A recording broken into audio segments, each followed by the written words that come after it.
Doesn't it feel good when all that energy is coursing through your body? I don't want to have powers. I don't want to save the world. I suggest you find another line of work. You have a suit and powers, and we're helpless. Tobias, Khalil, Cyanide. They're gonna keep coming. Tobias Whale wants to talk to you about that briefcase. What's in the briefcase? Hell. The system is rigged. Black Lightning, Thunder will always fight for justice. What's happening to this family? It's not normal. This is not the life I wanted for you. My life's mission to track down all the people you love. Checkmate.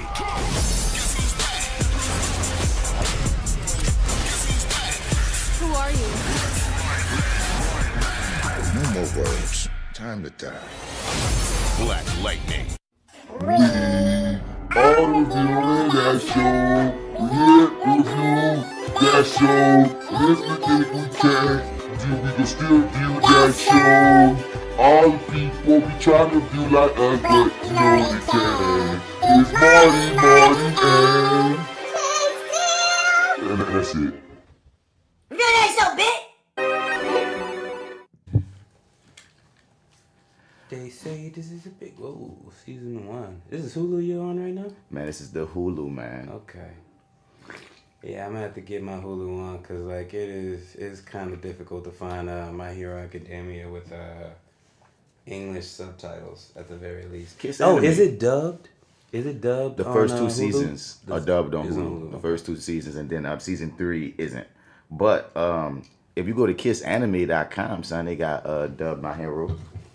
Kiss Anime? Or was it Kiss Cartoon? No, it's Kiss Anime. Kiss Anime, not .com. Kissanime.ac. It's right here. Anime.ac. Okay. And they have all the dub ones, like for all 3 seasons should be. You type in, you got to wait. Watch Boko, yeah. No thanks. My Hero.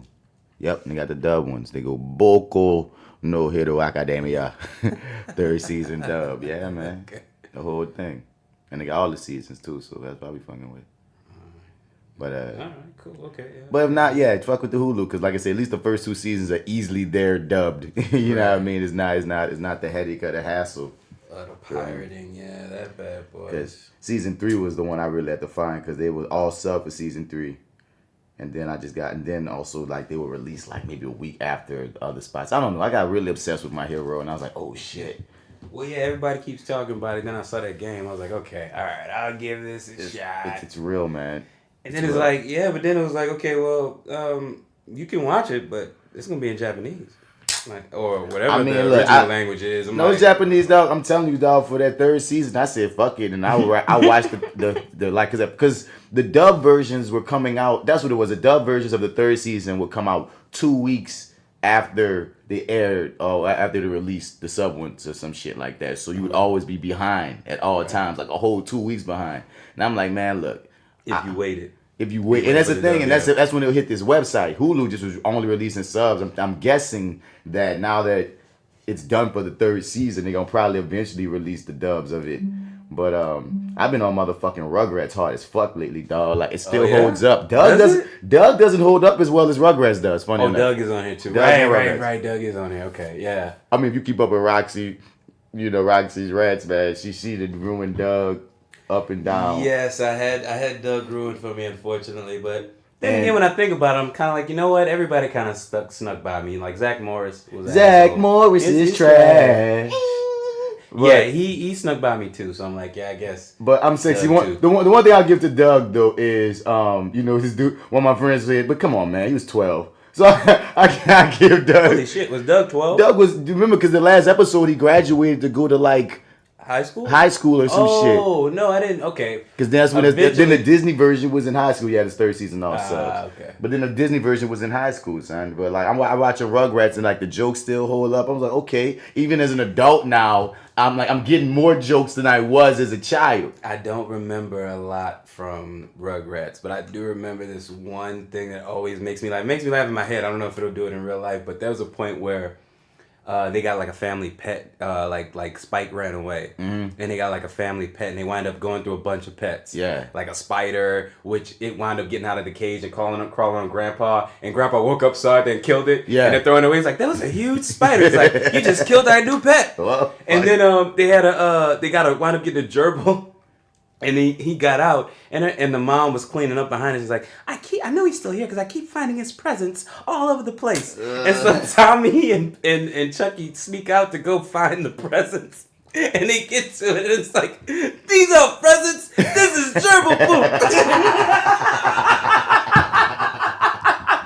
I don't know why that makes me laugh, dude. But he had his heart set on like presents. A real gift. Yeah, real presents, like, dog. Like the shit that you hear as a kid, you're like, nah, man, where's Santa? I'm telling you, it still holds up. It still fucking holds up, dude. Like I said, some parts of Doug, I was like, okay, I was getting bored at times. And then I started having a little fun like Roxy, because then I started noticing his trashness. Like there's this one episode, him and Skeeter supposed to be making his comic book together. And they start butting heads because like, you know, they don't like how it's going. So Patty find the comic book, and like then Doug start taking all the credit for the whole comic book because the bitches like it. And I'm like, wait, hold up, son, Doug. You was talking about you didn't want nobody to see it. Then when Patty and all the girls like, ooh, he's like, yeah, then this happened and that happened, and he only talked about the cool things about Quail Man. And I'm like, oh, you a whole out here, Doug. Why you did it like that? They like Quail Man and Skeeter's like version Silver of a Skeeter. Yeah. His version of a superhero. Yeah, I kind of remember that one. Okay. Yeah, man, that was it. Something else happened. How far did you make it into it? How many episodes did you get into? I was just bouncing around on Doug, and with Rugrats, I just let that bitch run. And I was like, oh, it's bringing me back. Mega Diaper Babies, let's go. You know what I'm saying? How many seasons were there? I don't remember exactly. You'd be tripped out how many seasons. Especially Rugrats. Yeah, before it became all grown up. Yeah, Yeah. and then they had the whole all grown up thing, but we were older by the time that hit. I stepped back in for a second just to sort of see what because remember they had they did like a special episode where they went forward in time, and it was like a one-time thing when we saw them growing up. Then they made it a whole show, a whole series that had seasons, dog. Yeah. Oh shit. So no, see, like Rugrats had 9 seasons. Wow. 17, 25. Oh wow. Dude, 9 seasons. Wait, season 7 was 11 episodes? Oh my god, that's weird, right? So season 1 was 13 episodes. Season 2 was 26. Okay. Season 3 is 26. Okay. Season 4 is 16. Okay. Season 5 is 12. Right, season 6 is 19. 7 is only 11. Now you're going to make me watch season 7 just to find out why they only get 11 for the whole season. Was this doing a writer's strike? The season 8 got 26. And season 9 got 17. And usually the last seasons tend to get less episodes. Yeah. But this season 7 is downright weird. 1999. Okay, no, that was way before the writer's strike. Okay. Oh, wow. All right. Yeah, no, that's trippy, man. Yeah, because I only remember. Yeah, you know what? It's because like this. It used to be new episodes every Saturday night, and it's like it feels like SpongeBob. Like I don't know. I don't watch SpongeBob when it airs originally, but it seems like SpongeBob comes on every fucking day. But yet there's always a new fucking episode. It's like, how is that possible? I don't get it. They made 1 million of them, dog. I'm trying to tell you. Get the fuck out of here. Yeah, I'm not serious. Not oh, they nah, believe the fuck out of you. Well, like, it makes sense. Whoa, for real? Shit, I should have got it on a SpongeBob train. Son. So, man, have you been watching any of the DC shows, man? What you been watching? Before we even get into the main event, which is in terms of like any DC or like CWDC. What else is on besides CWDC? That's DC. DC, you know, the streaming service. Oh, Titans. So yeah, Titans. You want to talk some Titans? Yeah, I caught up. What up? I watched 2 episodes. Yeah. I mean, it'd be nice. Yeah. What's up? What up, dog? How you feel about this Titans, bro? Is it after 3 episodes? Yeah, I'm like, is it getting better? It has more moments now. He doesn't fuck with the Titans. I'm not gonna lie to you, my bro. If I gotta be completely honest with you, this still is sort of dead on arrival for me. But Jason Todd's coming to see episode 7. That's the name of the episode, Jason Todd. Curious, but damn, man. Nah, it's not working for me, man. I'm not gonna lie to you. I want to give them credit because they do have moments. It's like. One thing I gotta give credit to the first season of Iron Fist is one reason I have to give credit to the first season of Iron Fist is because you said Iron Fist. Iron Fist, yeah. You said you about to give credit to the first season. Not in a good, maybe not even credit. Maybe throw a little more shade that way because their fight sequences in their first season were just so terrible. I couldn't believe they let this go to air. And you watch everything else, and I'm like, oh, this is light years better. Like, the fight sequences. Pause. So I just get, J.Steel ain't gonna be on this episode. She handles her business, and she just texts me out the blue, out the fucking blue. What does this say? Yeah. By the way, fuck Gambi. Listen. With the kissy face. She said I felt his presence. She's a fucking dick, yo. Shake the fuck out of her. You want to know why?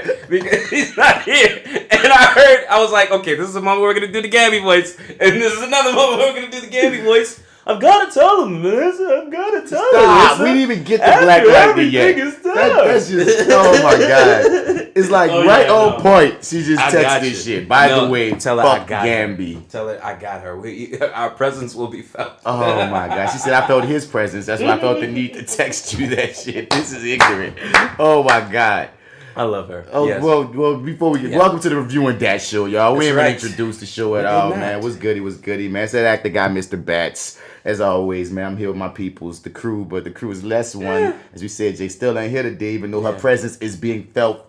Shouts out to her FatGirlNola. Follow that joint as well as I am J.Steel on IG. Yeah, and this is your favorite host, Marty here. Hoping I can stay your favorite host. If somebody don't come keep fucking with a happy home. Goddamn, we had a good thing going. I want to appreciate. Oh yeah, sorry. Wait, I'm in the middle of my intro here. It's your favorite host, Marty.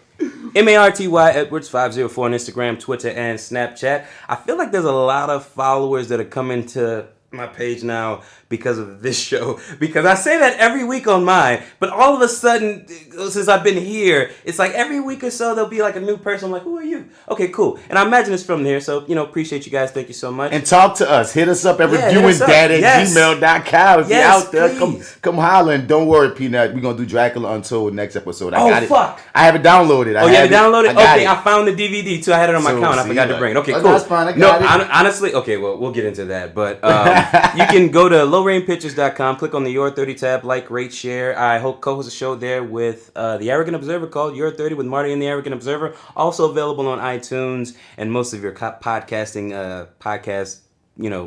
Wherever you get wherever you get them at, that's pretty much where we are. Yeah, God damn it. Check it out. And but yeah, so I pulled out the DVD and I realized, oh yeah, that's right. I didn't really like this as much as I thought I did. When I saw the cover, I was like, oh yeah, this movie. Yeah. It's going to be fun. Okay, fair. Have you watched it yet? I have not seen it yet. Okay, I won't. You hear me? I was like, because I was about to watch it.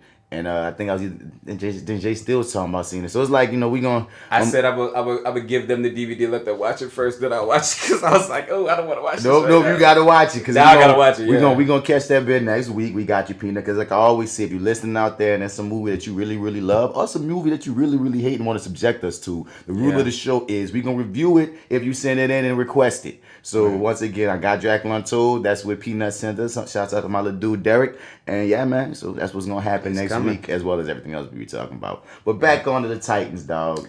Yeah, it's just not working for me, man. Dick Grayson, I don't know, his look for me just didn't work. I don't know. In my head, he just wasn't what I pictured. He was, I don't know, I guess he could be a pretty boy, but in my head, I was like, I had him just a little bit more edgier than this guy kind of seems to. You never saw off. Dick Grayson as a pretty boy. I always in my head, I was just like, nah, I wasn't thinking him as a pretty boy. Bitches love Dick Grayson. Yeah, he's the women all over him, bro. As well as he just, he cracked the jokes. He's charming. He's an acrobat. I always felt Jason Todd was like the edgy Robin. And Tim Drake is like the nerdy Robin, and then Damian is like just a badass little Batman. So it's like, to me, Dick was always the pretty boy. Him being okay, pretty boy Dick. See, and I don't have a lot of attachment or familiarity with the character Robin, so it's like it could kind of be anything, but just in my head what I pictured, that wasn't it. But after a couple episodes, it's like I want to say that he's the thing I like the most about the show. I also love Starfire. That actress to me brings such a mystery. I honestly feel like she's the best actor in the cast. Honestly. I like her a lot. I like her a lot. I like her a lot. In terms of an actress, love her a lot. In terms of the character of Starfire, also another character I'm not very familiar with. The little bit of information I got from her from Teen Titans is sort of all I have.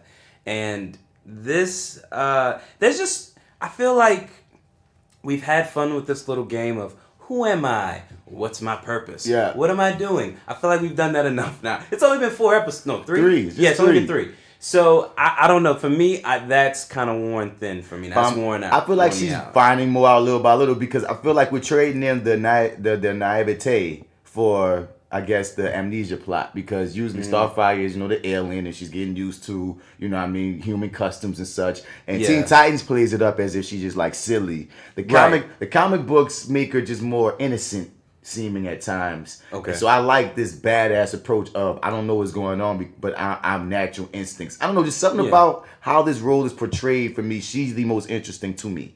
Like, I'm always curious to how she's going to handle the situation, what she's going to do. Sometimes she does a lot without saying anything. I just wonder what's going on with her. So I really dig her. I dig Dick. Rachel, for what they have her doing, that's not how I would normally categorize Raven. But once again, I stand by, we're getting the origins of where all these characters are going to end up. Like, Dick Grayson's very insecure in his role. At some point, he's going to be the leader. Or girl, Starfire, she's trying to figure out who she is. And when she does, because the thing is, we already know she's an alien. She doesn't know she's an alien. Right. Where does that go? You know what I mean? And who is she? What makes her important?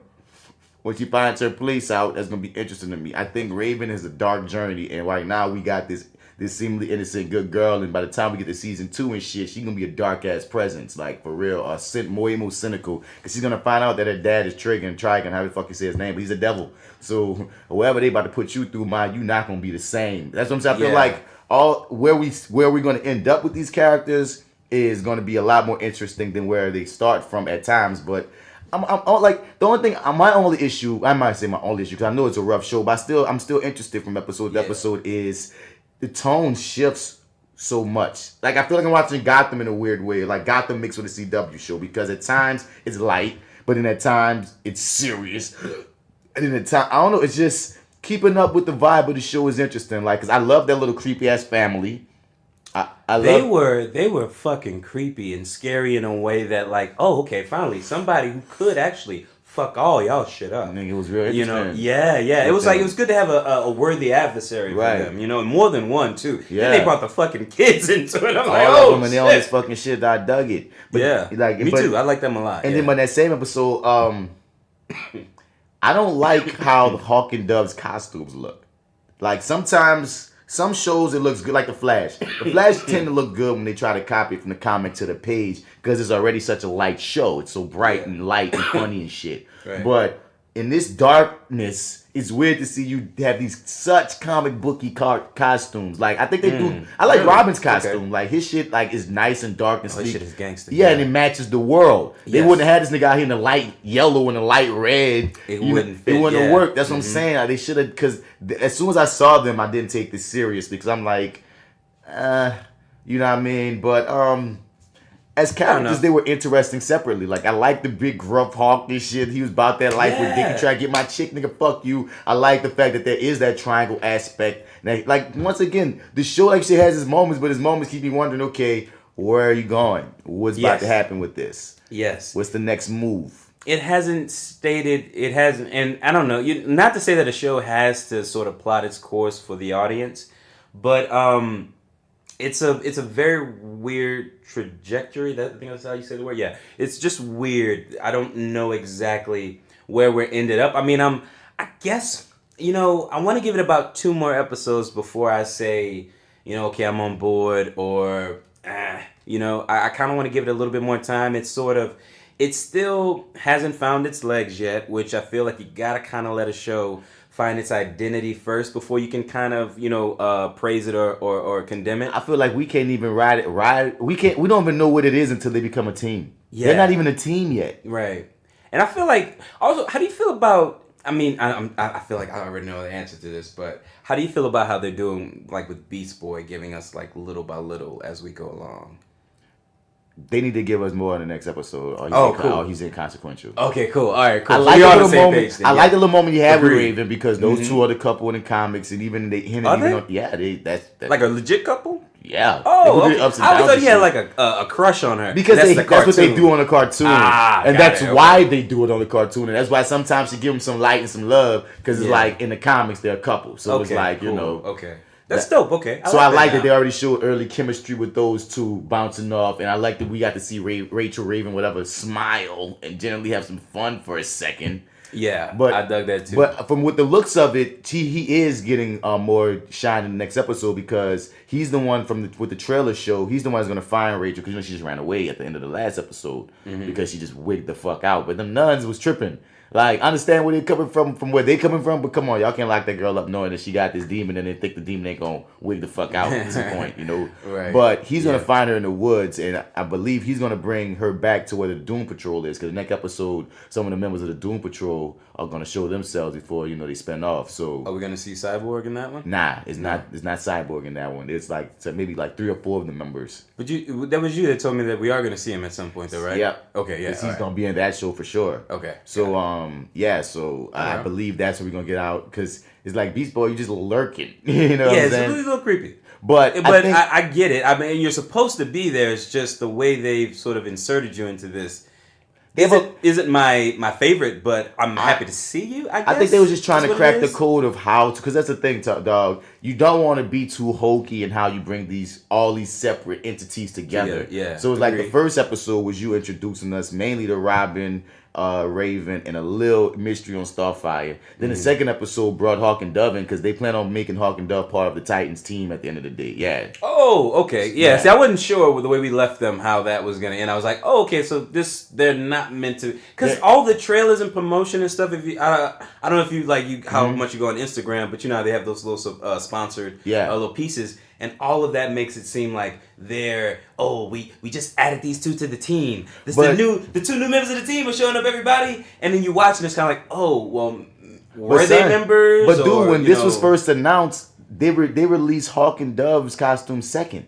Oh, out of everybody? They released Robin's first, right? A picture of Robin. Then the next, because I remember I was mad because I'm like, I don't see no fucking Hawk and Dove, right? I want to see. So I remember Hawk and Dove. If Hawk and Dove weren't second, they were early. They were before I gave a fuck. I was like, because I told you I didn't keep up with Hawk and Dove in the comics, so they were the people I really don't really care that much about. You know what I'm saying? Fair enough. So, but they supposed to be recurrent, like it's supposed to be mainly recurring, if not part of the team, definitely recurring. So that's why the second episode was kind of dedicated to them. I like how the third episode gave us some more origin into Robin, because it makes you realize we've had a million Batman movies, but we've never gotten really that deep into Robin's origin aside from Batman Forever, and that was really about it. And that was kind of lightweight anyway. That made me felt like that felt very disrespectful when I thought about it. Like, based on what we're looking at now, it's like, well, we could have went a different way. They wound up going another way, which I understood, but it's kind of like, we could have did without that. But and then also in this newer version where it's sort of like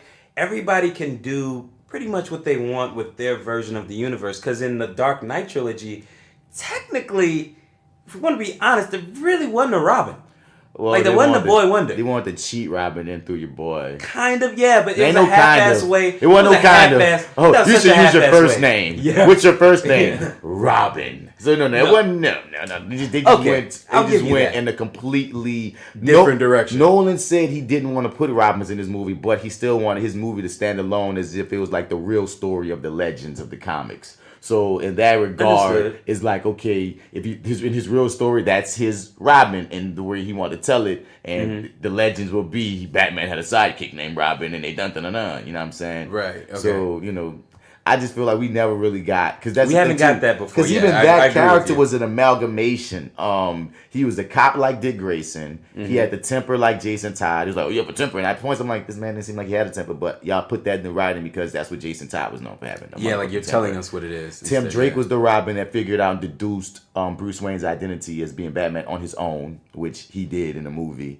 And, you know what I mean? So it was, and he took up the mantle at the end, is what they implied, like you would think Damian was. So it was like they kind of mashed all these Robin archetypes into him. Yeah. And it was a cheat, but, whatever, Nolan, do your thing. Yeah, you're right. Like, no one will ever say an unkind word about what you did with the Batman universe. I mean, like, it was one of the best so far entries in that world. I mean, you made the general public take superhero movies much more seriously than they were. Kind of ruined it for the rest of them, but only the rest of DC. To a certain extent. Yeah. Because that's the thing. And those are the ones that really kind of like need it right now. Those are the ones that count. But Marvel still, in my idea, Marvel still benefited from that. Because Marvel just knew... They could be the alternative? Not just the alternative, but they were able to know that, okay, we can't just be hokey. We can't just be funny. Because in every one of their movies, I just was watching, D-Mac had never seen Infinity War. Oh, yeah? After all this time. Okay. So, and we were just laughing at the fact of how they'll go from so serious of a real ass scene and then, got jokes too. Right. I think without Dark Knight, they may have mainly made it jokey. I think Dark Knight I think Nolan trilogy kind of informed them to be like, yeah, we have to have different layers here. We have to have these layers of realism things. too. Yeah. As well as, having out jokes and such. So, it's a symbiosis at the time. Because once again, Batman Begins, Iron Man 1, same year. Yeah. Well, Dark Knight and Iron Man 1, right? Iron Man 1. Oh, yeah, Dark Knight. That's what I'm going to say. Dark Knight, Iron Man. Because Batman Begins 05. Which then that really kind of sells... Someone just sent me nigga. Okay. Okay. What's up, son? Oh, shit. Something big must be happening. Right, huh? I got to tell you about this shit. Yeah, but that's what I meant to say. And then you really give it to the trilogy because Batman Begins got to show you an origin story. He really took it seriously on Batman Begins, dog. Yeah, no. He did not play around with the trope or with the genre. Agreed. Yeah, I don't want to get into the Batman Begins, but yeah. Would you have a problem? Don't tell me you have a problem with Batman Begins. Oh no, I don't have a problem with Batman Begins. I actually love it. No. You'll never really hear me crap on the Dark Knight trilogy. Big ups, dog. The message I got. You can. Yeah. No, fair enough. Yes, that's right. Yes, respect the sacrifice. You just popped that nigga. You killing this Tales from the Hood shit. That's right, Thank nigga. you Go on and seance that shit. Seance that shit. Anybody call Tales from the Hood too? Appreciate y'all checking it out, man.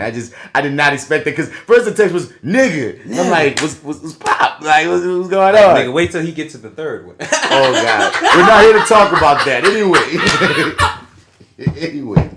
Anyway, I'm sorry. Yeah, no. Wait till he gets to the end, nigga. We have 4 hours of Tales from the Hood 2 people can listen to. We actually have 6 hours because we just only you don't get to hear 2. Because right, wasn't it? No. We lose 2 hours. Oh, because technically we have a Ghost 2 that we spent time on that never made to air. That's deleted. Yeah. And don't hate on the times that in episodes after that we still would talk about it. That's what I'm saying. Tales from the Hood 2 gets talked about enough. Yeah, you man. can just kind of backtrack through reviewing that. But anyway, yeah. I like on that episode when we see Hawk and Dove how they treated being vigilantes like doing a job. Like they was like criminals. Like I felt like it's almost like some Ocean's 11 shit. It's like, okay, how we gonna do this? How we gonna take them down? And I like that method of displaying vigilantism as if they're doing something criminal almost, but they're not. It's for a good cause. I don't really often see it presented in that manner. Yeah. Actually, you know what? You do make an interesting point. Yeah, that was cool. I like that. I was actually, now that you mention it, like, did they have day jobs? Like day lives or something? Like, we just didn't get to see. We didn't really get to see it. Yeah, maybe we just they might. I would hope so. Okay. Yeah, because I was just kind of like, yeah, that is interesting. We didn't really touch on that, but yeah. And they murdered Dick Grayson's partner, dude. Yeah. I thought they just tortured her. No, them people said they killed her. When they cut away and then they showed up there, I was kind of like, oh, baby girl probably dead.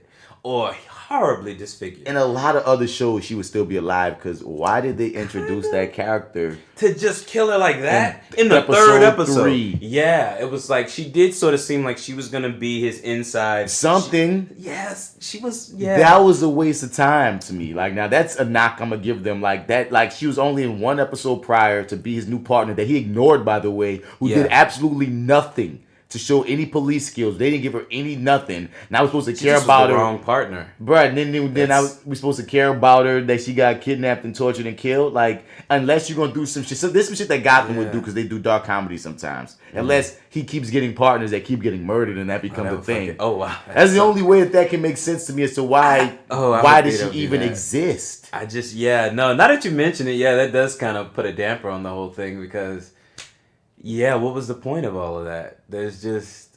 Anybody could have been that cop that upped that information. Or you could have just off his chief boss or something. After you had that meeting of the black people, like, you did not have to introduce this blonde white lady to come through to be his partner for one episode and not ever be his partner. And they never went on stakeouts. They never kicked it. They did nothing together. They had that one conversation about Batman, and she didn't know he was talking about Batman. Right? Yeah, his old partner. Yeah, right, dog. And then that was it. Like, there was no feasible point. Yeah, he did, and I'm That's only a shame. now. You're talking about you only could go so long with the goddamn amnesia angle. I can only go so long with we're gonna see Batman's back. We're gonna see Bruce's hand. We're gonna see his haircut from the side. But we're since gonna y'all hear a slither of his voice, right? But since y'all can't cast the Batman right now, nigga, just don't do it. Don't show him, because that's gonna get frustrating after a while. All we think we ever see is Bruce. When we don't talk about Bruce is his back. Or his hand, or his shadow silhouette. Nigga, nah. At some point, y'all, like Superman did, just like with Supergirl, because they did that for the whole first season of Supergirl. Text messages as if, nigga, you an alien. Nigga, you can show up at any goddamn time you want. Superman, have a conversation with your cousin, honestly. Yeah. This whole I'm texting, I'm leaving messages, we missed each other shit. Don't work for me, dog. They eventually had to you cast. See him far away on. And shit. They eventually had to cast a Superman. At some point, even if this nigga never puts on the outfit, the costume, you gotta cast a goddamn Bruce Wayne, or bare minimum a goddamn Alfred. If you're gonna keep on delving into Robin stories, I feel like we have a better shot at seeing an Alfred, because he talked to Alfred for a little bit, didn't he?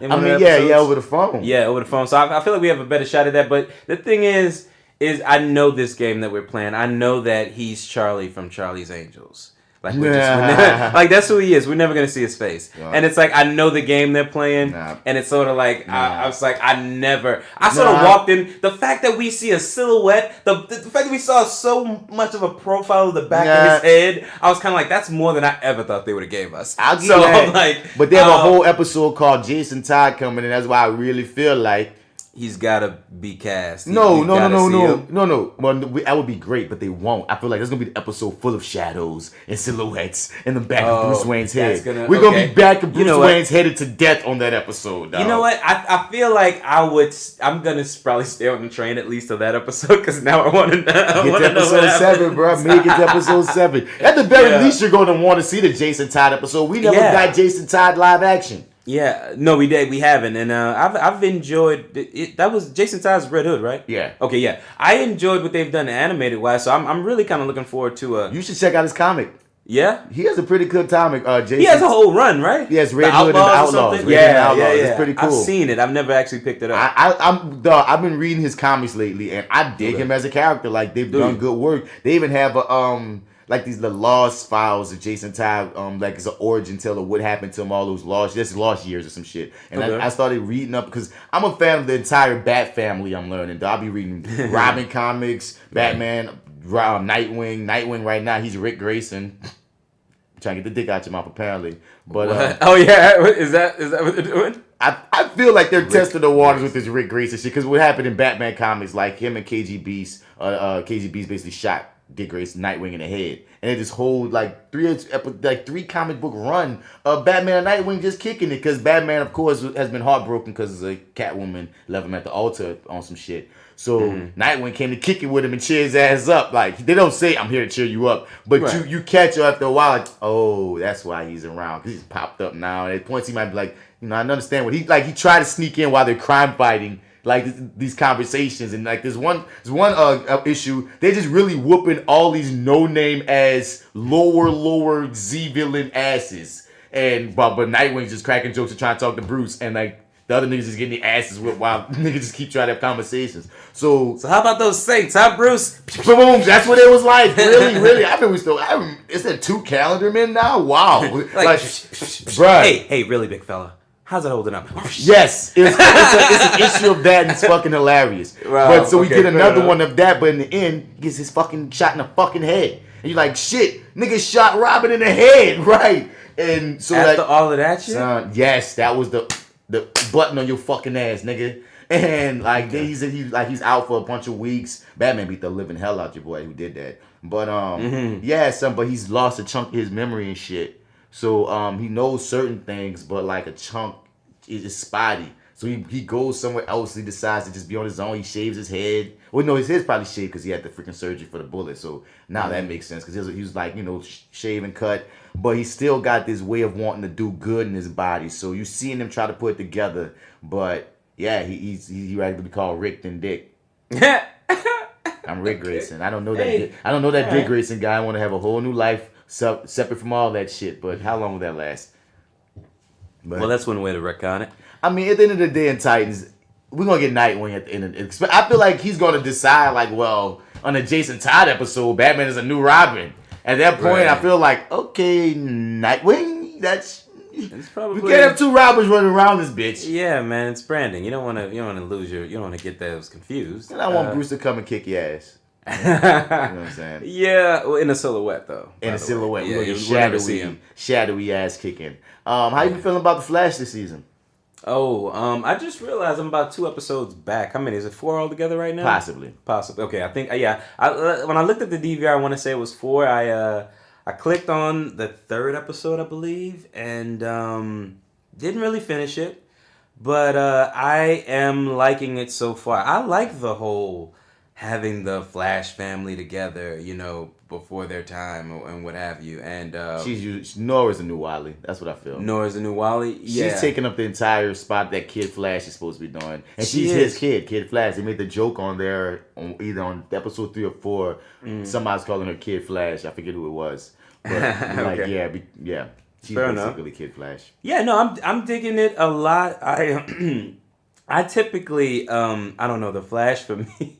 And this is, I don't know if this is bad or not, but the Flash for me can almost do no wrong. Even when they're not at their best, they are still loved. That's how I feel about Arrow. That's how you feel about Arrow? Okay, that's how Arrow's kicking ass right now, though. Oh, is he kicking ass? Okay, oh man, this season's been great. He's in jail now? Yeah. Okay, I saw a picture and I was just like, are you in jail? Dude, they doing it. It looks like he's in jail. And he's been in jail. All 4 of these episodes. He still ain't out. Okay. Ali in jail, y'all. I'm trying to tell you, watch Arrow. Arrow's got, like I said, from season 5 on, they found their way, and we're back on Arrow. Arrow's kicking ass. Fair enough. But Flash has been good this season, because I've been hard on it the last 2 seasons. I'm like, yeah, you have, there's some developments that I don't want to spoil for you that I wish we could talk about, but your ass is behind them. I am behind. But one thing that's frustrating me is the whole Iris. Her beef with her mom. That's come to a head on the last episode to a degree. Okay, good, because that whole thing, I just kind of like, well, can we spit this out, whatever this is? Can we get past this? But to me, the most interesting thing to come out of it that's gotten me wondering what the fuck is up. I'm about to spoil you. Go ahead. I'm about to spoil you. It's just one moment. All right, go for it. Somebody sent Nora back, and we don't know who it is. Okay. Because there's a scene at the end of the episode I think you're on, where Sherlock Wells asks her that, like, he straight come at her. He like, what made you decide to link up with your parents in this exact time? I mean, you're a speedster. You can go back and forth. You could have linked up with him anytime. What made you decide to punch the satellite and reveal yourself now? Did you come to that conclusion on your own? And she like, yeah, but you can tell she lying. And Wells like, oh, okay, cool. And they both, and Wells like, I could tell, well, like, that's the mystery. Lying. Who the fuck sent you right now and why? When that scene happened, I was like, okay, Flash, I'm on board right now. This season. Yeah. The first 2 episodes was cool to me, but that moment, because it felt like it was going by the numbers, and it was like, all right, we have the Sherlock Wells, and I like this Wells, but it's like, but he has that scene with her, and I'm like, And even with her, she's all plucky and spunky. She got beef with her mom, but other than that, she just kind of who she is. Yeah. But then that layer that gets added to it of you're hiding something more than whatever the fuck going on with you and Iris. You're hiding something, and you may have some other agenda, and that makes me way more curious and interested in your character, Nora. Okay. And you ever watch this show called Black Sails? Black Sails. Was it Stars? Probably. Yeah, I've heard of it. I've never watched it either, but only really the reason I bring it up is because I was listening to this other podcast that was reviewing it, and it said that, man, you should check her out in Black Sails. And I was like, okay, it was like, really check it out. So I tried. Wait. The chick that plays Nora Allen. the daughter. So I looked it up. Buku sex scenes, lesbian sex scenes, like titties out, everything. I was like, oh my god. Oh wow. Okay. Fair enough. Now when I see her, it's I cannot see what I've seen. You are not the little girl to me. Oh, you're not a girl. Like you're not a little girl, but still, You've lost your innocence. Yeah, She's not ready. Yeah, I'm looking at her. You's a woman. You's a woman. Hey there, Nora. Who's that? Wow, How you doing? Whatever. Hey, that's a horse of a different color. But the family dynamic is pretty interesting how they're playing it out. But it's like I'm just wishing Wiley didn't get the short end because I feel like Wiley got like the entirety of last season for Ralph Dibny's character was a storyline that Wiley needed for a season. We didn't get a season of Wiley the sidekick learning for the entire season of Flash and him riding and dying. We got piece of a season, then he got taken out for a minute, and then he came back and some shit. Kind of showed up in Legends. Then Legends, he was great in Legends, and then he came, it's like this spotty shit. We don't get to get that feeling, because that's the thing. Wiley and Barry ride as Flash and Kid Flash for years. You know what I mean? That's a relationship of bond that lasts for a while. So when Barry does disappear or die or whatever, then Wiley's the Flash for our entire generation. Like, I think we've spoken about this before. We didn't grow up with Barry Allen's Flash. Barry Allen's Flash disappeared in comics in, like, I want to say, like, the 80s. So every cartoon we've ever watched, majority of the things that we've ever seen with the Flash, aside from that show that starred your boy who plays his dad, in the show. Yeah, aside from the 90s Flash. The 90s Flash, that live action TV show was Barry. But most of our memories of Flash is Wiley. He was our Flash for like our entire generation till they brought Barry back, I want to say like maybe 10 years ago or some shit. So, if that. So, you know what I mean? Wiley's the Flash too. He's been the guy, yeah. He should be built as that nigga, and instead they dropped the ball on him in the show. And some of it's with the actors. The actors, now he's taking a break from acting. How lovely. Oh, wow. Really? Yeah, man. Oh, jeez. Okay. Well, you know, hey, all right. I get that. But, you know, I that saddens me for the show. But, okay. I don't know, man. Now you've got me in a whole different headspace now. But, I do, that's sad. Look it up. Look it up. Look it up. I will now. I will now. But yeah, no. Yeah, that's sad to hear. Are you watching Legends yet? Have you gotten into I only that have one yet? episode, right? Is it only one? Okay, I thought it might have been two. It's recorded. It's it might be two. It's on the DVR. Oh, it is two. It is two. Okay. Because Because the first one, because the most recent one had the fairy godmother and it was in Salem. And the first one was the Killer Unicorn. Yeah, so they've been two. There have been two. Okay. I imagine you're watching that. Yeah. How are you feeling? I haven't watched it yet. It's Legends. It's Legends. Okay. Legends. Legends will always be Legends. Yep. Okay. It operates in its own little quirky ass lane. It doesn't take itself too seriously. It's not the best show. It is nowhere near the worst show. It's just cool ass motherfucking Legends, and it keeps up. It, like I said, I thought you watched it, so I might have spoiled some shit for you. So just peep it out. Yeah, okay. I'll check it. Yeah, I'm eventually gonna get to it.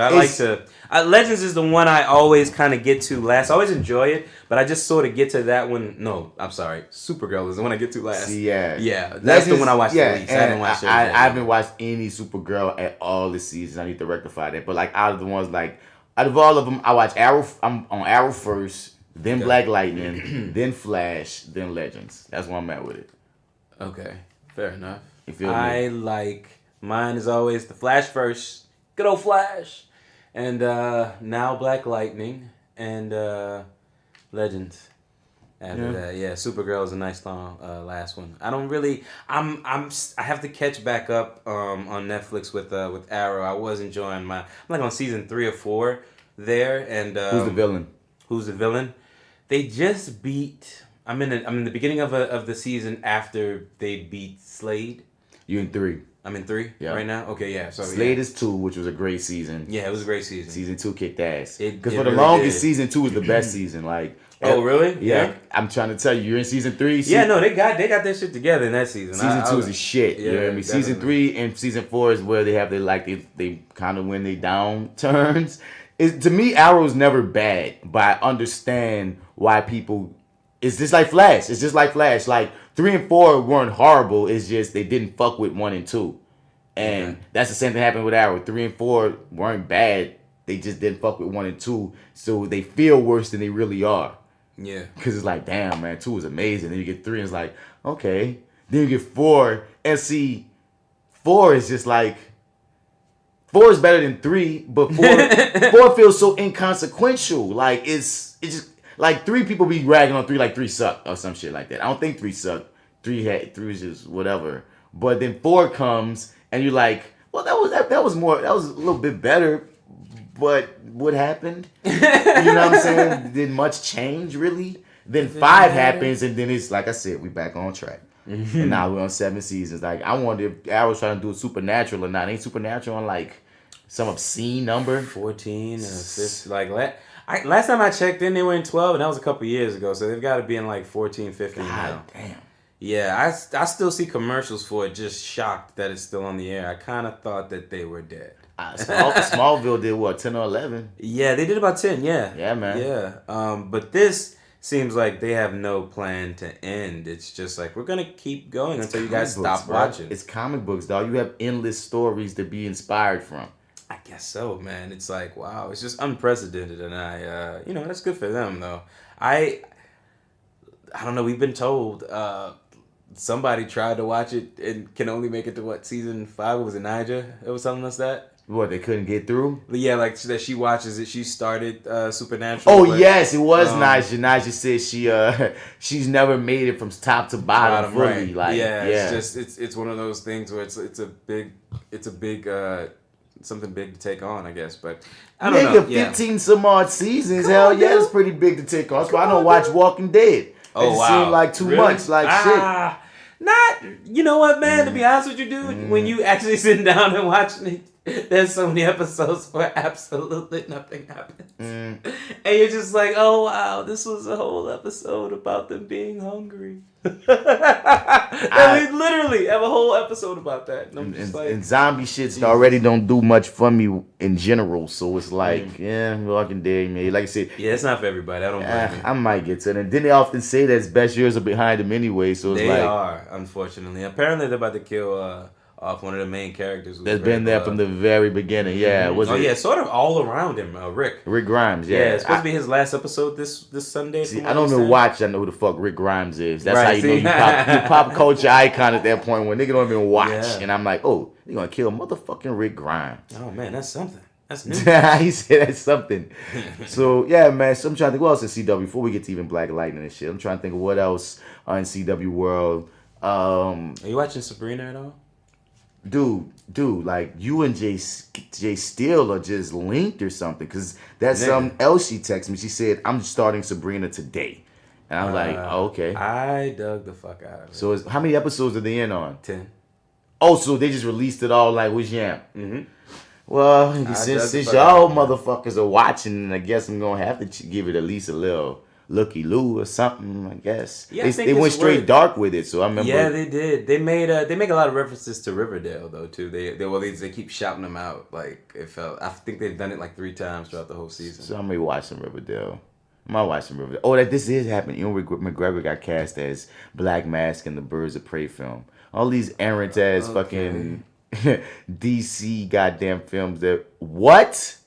I don't like that news. Where are we at, man? I don't like this. SuperHeroHype.com. I was trying to look for this one story, and these other headlines just jumped out. Like Jesse L. Martin is temporarily leaving The Flash for medical reasons. Oh, okay, that's different. They're gonna take Joe West out, bruh. Okay. They're gonna take him out. Everybody's leaving for medical reasons. Oh boy, quit Lethal Weapon. Well, says he's leaving the show because of, he's old. Oh, Wayne. Yeah, he did say that shit. He's like, man, I'm old. I can't be doing this shit no more. Man, it is what it is, though. Yeah, no, it's true. Hey, if you got the money and the security and you felt like you did what you had to do, I mean, Jesse L. Martin been in the game so long, go take your little break. It's gonna be bad. It's gonna be sad without Joe West. I love those black fatherhood moments. Yeah, dude, he's just so perfect for that, man. That shit fits him like a glove, dude. Like not OJ's. He doesn't get enough credit. Like, we should be an iconic father. Like, that cat, man, he's took in this little poor white boy. Yep. And raised him to be a superhero. Everything good about Barry, bro. You get it from his black daddy, man. Take that shit the fuck in. Right? He's Come Black on, dude. Daddy, Got bro. gems even still for him. Come on, son. Come on, bro. He your whole grandfather. You got your daughter from the future Your coming to talk to granddaughter you. from the Come on, future. sit down. Let me tell you how Come to make live this with shit us. work. That's fine. That's absolutely fine. Come on. You know what, bro? Yeah, but that's sad. I'm sad to hear that. I hope he gets better. I hope he can come back. Hope he gets better first, of course. But yeah, I'm just noticing that like Falcon and Winter Soldier may get their own event series. Man, you guys are just like just going all around with these. I don't know, dog. Streaming service is gonna be weird. Wait a minute, they're getting a streaming service deal? Yeah, just like them two, like Scarlet Witch, and Loki, which makes out of everyone that I would be interested in getting their own series. Loki and Scarlet Witch aren't it. Damn, I feel like Loki's story been told in Avengers. If you give him a series, it's either gonna be a prequel or you giving us a spoiler. And Scarlet Witch, and it might be an amazing series. I'm just not interested in watching them go. I would be much more interested in, I don't know, who would be a cool series to break off from? Like Dora Milaje, maybe. Dora Milaje, maybe. Hell yeah. Maybe that'd be cool. Anyone from give fucking. Give me some Okoye, man. Yeah, I'll take anybody from Black Panther. I don't. Give us a Killmonger series of him trying to put it back together. Like, wouldn't that be fucking sick? Of Killmonger. Somebody young like Killmonger. And I'm not saying young Killmonger. Not young Killmonger. I'm saying like 21-year-old Killmonger. Well, not you say that. Young Killmonger might be cool, like a prequel as to everything he went through to come up before he got to that moment. That'd be interesting. Like if we tell like the first 100 scars or whatever, this first kills. Too much. I mean, it depends because if you make it last for too long, then by the time you watch Black Panther and post, he wasn't evil at all to you. Yeah. You didn't roll with this nigga for 6 seasons. Man, I'm kind of hoping that I'm thinking anything Black that Panther. you do right, anything that you do with him, it would have to be like a mini series, like not nothing that would be long standing. Maybe a Hawkeye would be interesting.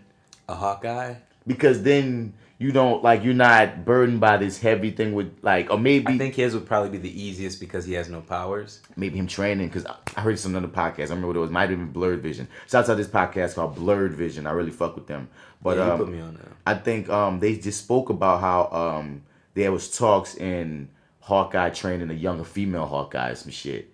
And I'm like, I would watch that show. Old ass Jeremy Renner with like a young female protege doing whatever they doing on some Hawkeye shit. Yeah. Black Widow, I think, would work better as a series than the movie that they're trying to make with them. That's what I was thinking of, actually. I couldn't get it out, but that's what I was thinking would make a cool like little event series. I need to see how this is gonna play out. I just kind of feel like, I don't know, it just sort of, it feels like a DC move, man. Like y'all know what y'all doing here? Like this is what we playing? It almost seems like awkward. Yeah, it's like, this isn't quite the right decision. But then again, you're Disney, and you know what? Y'all sort of set the tones. Yeah, y'all sort of set the tone for what's going to happen and how we're going to do things. So, I mean, maybe this is just the new wave. But it doesn't sit with me well. It's something about this just doesn't feel like it's a good idea. But we'll see, I guess. Well, I mean, they always do quality work. So at the end of the day, can't argue with that, the series are going to be good, most likely. Hopefully. But I'm just saying, I don't have a natural investment or interest in them upon announcement. Some announcements happen, you like, yeah, this would happen. It was like, okay, yeah, cool. You doing that? Yeah. Okay. I mean, the thing also too, I get the idea that in order to, like I get the idea of picking Loki. I don't get Scarlet Witch. Scarlet Witch just feels like she's affordable after we paid Loki, after we backed that Brinks truck up. I mean, a lot of people started fucking with her character after the Infinity War because they realized how powerful she was. So they try and capitalize on that. Yeah, fair enough. But once again, I would rather you just, if you announce Daughters of the Dragon and Heroes for Hire, you would get more of a blip from me than Loki and Scarlet Witch. Oh, I'd be doing happy dance. I'd be sending memes and shit. Yeah. You're right. You're absolutely right. Yeah. And I mean, if you even go through your whole Marvel lore, man, give me an X-Men show or take on the Gifted. Give me a real X-Men show with the main characters or something. Like, sir, give me a Fantastic Four show on your goddamn streaming network. I would watch the Fantastic Four series. I mean, you never got to pop in the theaters like you wanted it to. And most likely you are going to bring it into the MCU. They're the fucking Fantastic Four. But they fucked it up pretty much. Well, I don't know how you feel about this, but personally, I feel like they fucked it up every single way. And the general consensus is that they fucked it up every single time before now. So it's like if they're gonna do it, they're like, nah, we're gonna get it exactly right, and we're gonna shit on all the rest of them. And they're gonna do that. Yeah. I'm more than sure. And that's another thing. I don't even think currently there's a Fantastic Four line happening in comics currently because the sales went down. So I really feel like if y'all make them pop, the comics coming back because MCU all they gotta do is MCU that shit. You know what I mean? Like it's all they need is the right movie, the right writers, and they gooch. So we'll see on that. We will. But without further, I guess we're gonna get to some Black Lightning, man. Yeah. I heard Black Lightning is back. Black Lightning's back. Unlike criminals, we have rules that we need to follow. I have a different set of rules. You and the girls continue to be in danger. Aren't we supposed to be helping people? We are helping people. I'm gonna burn this city down and everyone in it until I find Black Lightning. That's how we get down. All right, bro. So Are we back on? we Black Lightning's back. All right. Shouts out to my nigga K-Jax. Yeah. My dude Kev. He still hates the show. Okay, what's About to good? share- When you rolling through? But I had to laugh because he texted me after he watched this past week's episode. Okay, what'd he say? I'm gonna give Black Lightning a shot. Maybe it won't pander as much as last season. 5 minutes later, he has his Widow Pierce for The Wire. That's so funny. He said, bro, I seen the GOAT Robert Townsend and was like, maybe they're gonna try to do more of a Flash vibe. Then the police shot a kid. Oh Lord, my baby. Cut the church preacher hollering about they been killing us. Also, nigga Black Lightning just wears sunshades. It really took that detective years to figure out it's his best friend. Nigga, if you rob the corner store with a full Iron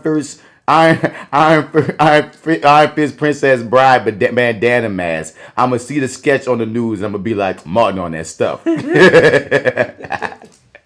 I said, bro. But that's DC. That's DC though, dog. Like all their disguises suck. Like when it comes to that, most of them have domino masks and that's it. So I'm like, come on, you got to give them that bullshit. I will. Okay. He said it don't even work on niggas though. Lucius Fox figured out Batman. Talk about because I told him the same thing. He said, well, Lucius Fox figured it out so black people could see it. He said, also, why was Black Robert Townsend named after the Joker? What is Robert Townsend's name on this show? Is it Jack Napier? I don't think it's Jack Napier. No, it's. So what do you mean the Joker? I don't know. Now you got me even looking know this his up. name. Robert Townsend, Black Lightning character. What's his name? Come on, Google. Help us out. Come on, don't play us like that. His name is Shit. here wiki. Recurring characters. Where's Robert Townsend? I don't think they added him yet. Oh, Bill Duke's there. Why? So Go up a little bit. Go up. There we go. Napier Frank. Okay, no, but it's Jack Napier. Okay. Well, really, the Joker don't have no name, but in Tim Burton's verse, that's when he first introduced the name Jack Napier. And some comic books play around with that being the Joker's name. So it is funny they named his name Napier Frank. So y'all creators though, from Mike Lowry being the principal and this is little white guy to Robert Townsend being named Napier. No. Oh, I can't wait till we start talking about it. Y'all have this guy. That dude. But yeah, that's okay. That's a nice little tie-in. All right. Yeah. But shouts out to you, Kevin, bro. You my dude. You hate Black Lightning, and it's hilarious to me because I still like it. I don't care. I still like it. This is me giving you the shame finger. You did. You don't like Black Lightning? But once again, the door. Whose life is this? And how are you gonna live it? You know who said that? Coretta Scott King. That's right. You came back. I thought of you in this episode. You just asked about what are quotes. I saw that. I was like, oh, Marty, we got us a quote again. The quotes are back. We back, baby. Because he teaching now. He got more time to look up to quotes come up and with whatnot. quotes. Y'all be back in his element and shit. Yeah. So yeah, man. So we about to get to this Black Lightning. But just so you know, we not. Hey, if you hate the show, write in. I'll talk about your hate for the show. Ain't gonna change my love. That's right. And for my dude K-Jax, hey, you could always come through and come running, dog. It's hilarious to me. That's right. Let's talk about it. But Black Lightning. Yeah. Episode 4, season 2. And they finally didn't have no long chaptery ass goddamn title. It was just straight up translucent freak. Yeah, and then that whole line came in, and it's like, oh, I like those words you chose. Translucent. That means you can see right through me. That means you know what I'm thinking. That's right, Chrome Dome. We know what you're thinking, baby. Now, I understood that to mean that, he's trying to kind of make a slick side threat, like, I'm going to fuck you up. Right, but, you know what I'm thinking right now. Yeah, I'm killing your ass. Yeah. But on some flip, I was like, Did Henderson just kind of say something racist when he said when he called the, you know what I mean? No. That is exactly what I took that. Oh no, I'm glad you okay, cool. Oh, wait a minute. Would you have said that if he wasn't, suffering from albinism? Albinism seems a little, it's not normal cop talk. Yeah. I don't never hear cops usually say translucent. Yeah, look at you going to the dictionary. Yeah, you ever say you said translucent, nigga. Yeah, nigga, you came. Nah, nigga, you worked on that before you walked in here, man. How long it took you to come up with that? So how'd you feel about this episode? Generally speaking, initial thoughts. I thought it was okay. Didn't love it more than anything else we've seen so far, but like I was kind of telling you a little bit beforehand. Wait, pause. Go ahead. Would there have been any other names for books? He keeps because they still call it the Book of Consequences, blah blah blah. Right. Have we ever had any other books? Besides like the first season? So in the first season, were they the Book of Consequences or was it another book? You know what? I don't know if the whole entire season was called the Book of Something. I feel like they called every episode the Book of Something New. I thought. Okay, I'm about to look this up as you run it. I'm gonna look this up. But yeah, I'm sorry. What was I saying? What were we talking about? Your initial thoughts about this episode. Yeah. Like I was telling you, man, I'm already on board with the show. Basically, that's how I was saying I need to start taking. I was telling you I need to start taking notes actually because I'm just on board with the show. It's unless they do something extremely right or they go extremely left, if you will. That's the only time it really jolts me out. But in terms, I'm kind of always interested. I feel like it's going to be a slow build because we have a full season this year. So I'm just kind of I'm along the ride. I know we're going to have a couple slow episodes now because there's a lot more to sort of pad out the season. So yeah, in terms of this episode, nothing really special. Just an average, enjoyable one, if you will. Connector. Yeah. And here you are. You're absolutely right about every episode in season 1 was a different book. Yeah, okay. And I think in this season they changed it because it was season 1, Lawanda, the Book of Hope. Lawanda, the Book of Burial. Yeah. And then the devil brought the plague, the Book of Green Light. Yeah. 3 Sevens, the Book of Thunder. Equinox, the Book of Fate. The Book of Revelations. The Book of Little Black Lies. Sins of the Father, the Book of Redemption. Black Jesus, the Book of Crucifixion. The Resurrection and the Light, the Book of Pain. Shadow of Death, the Book of War.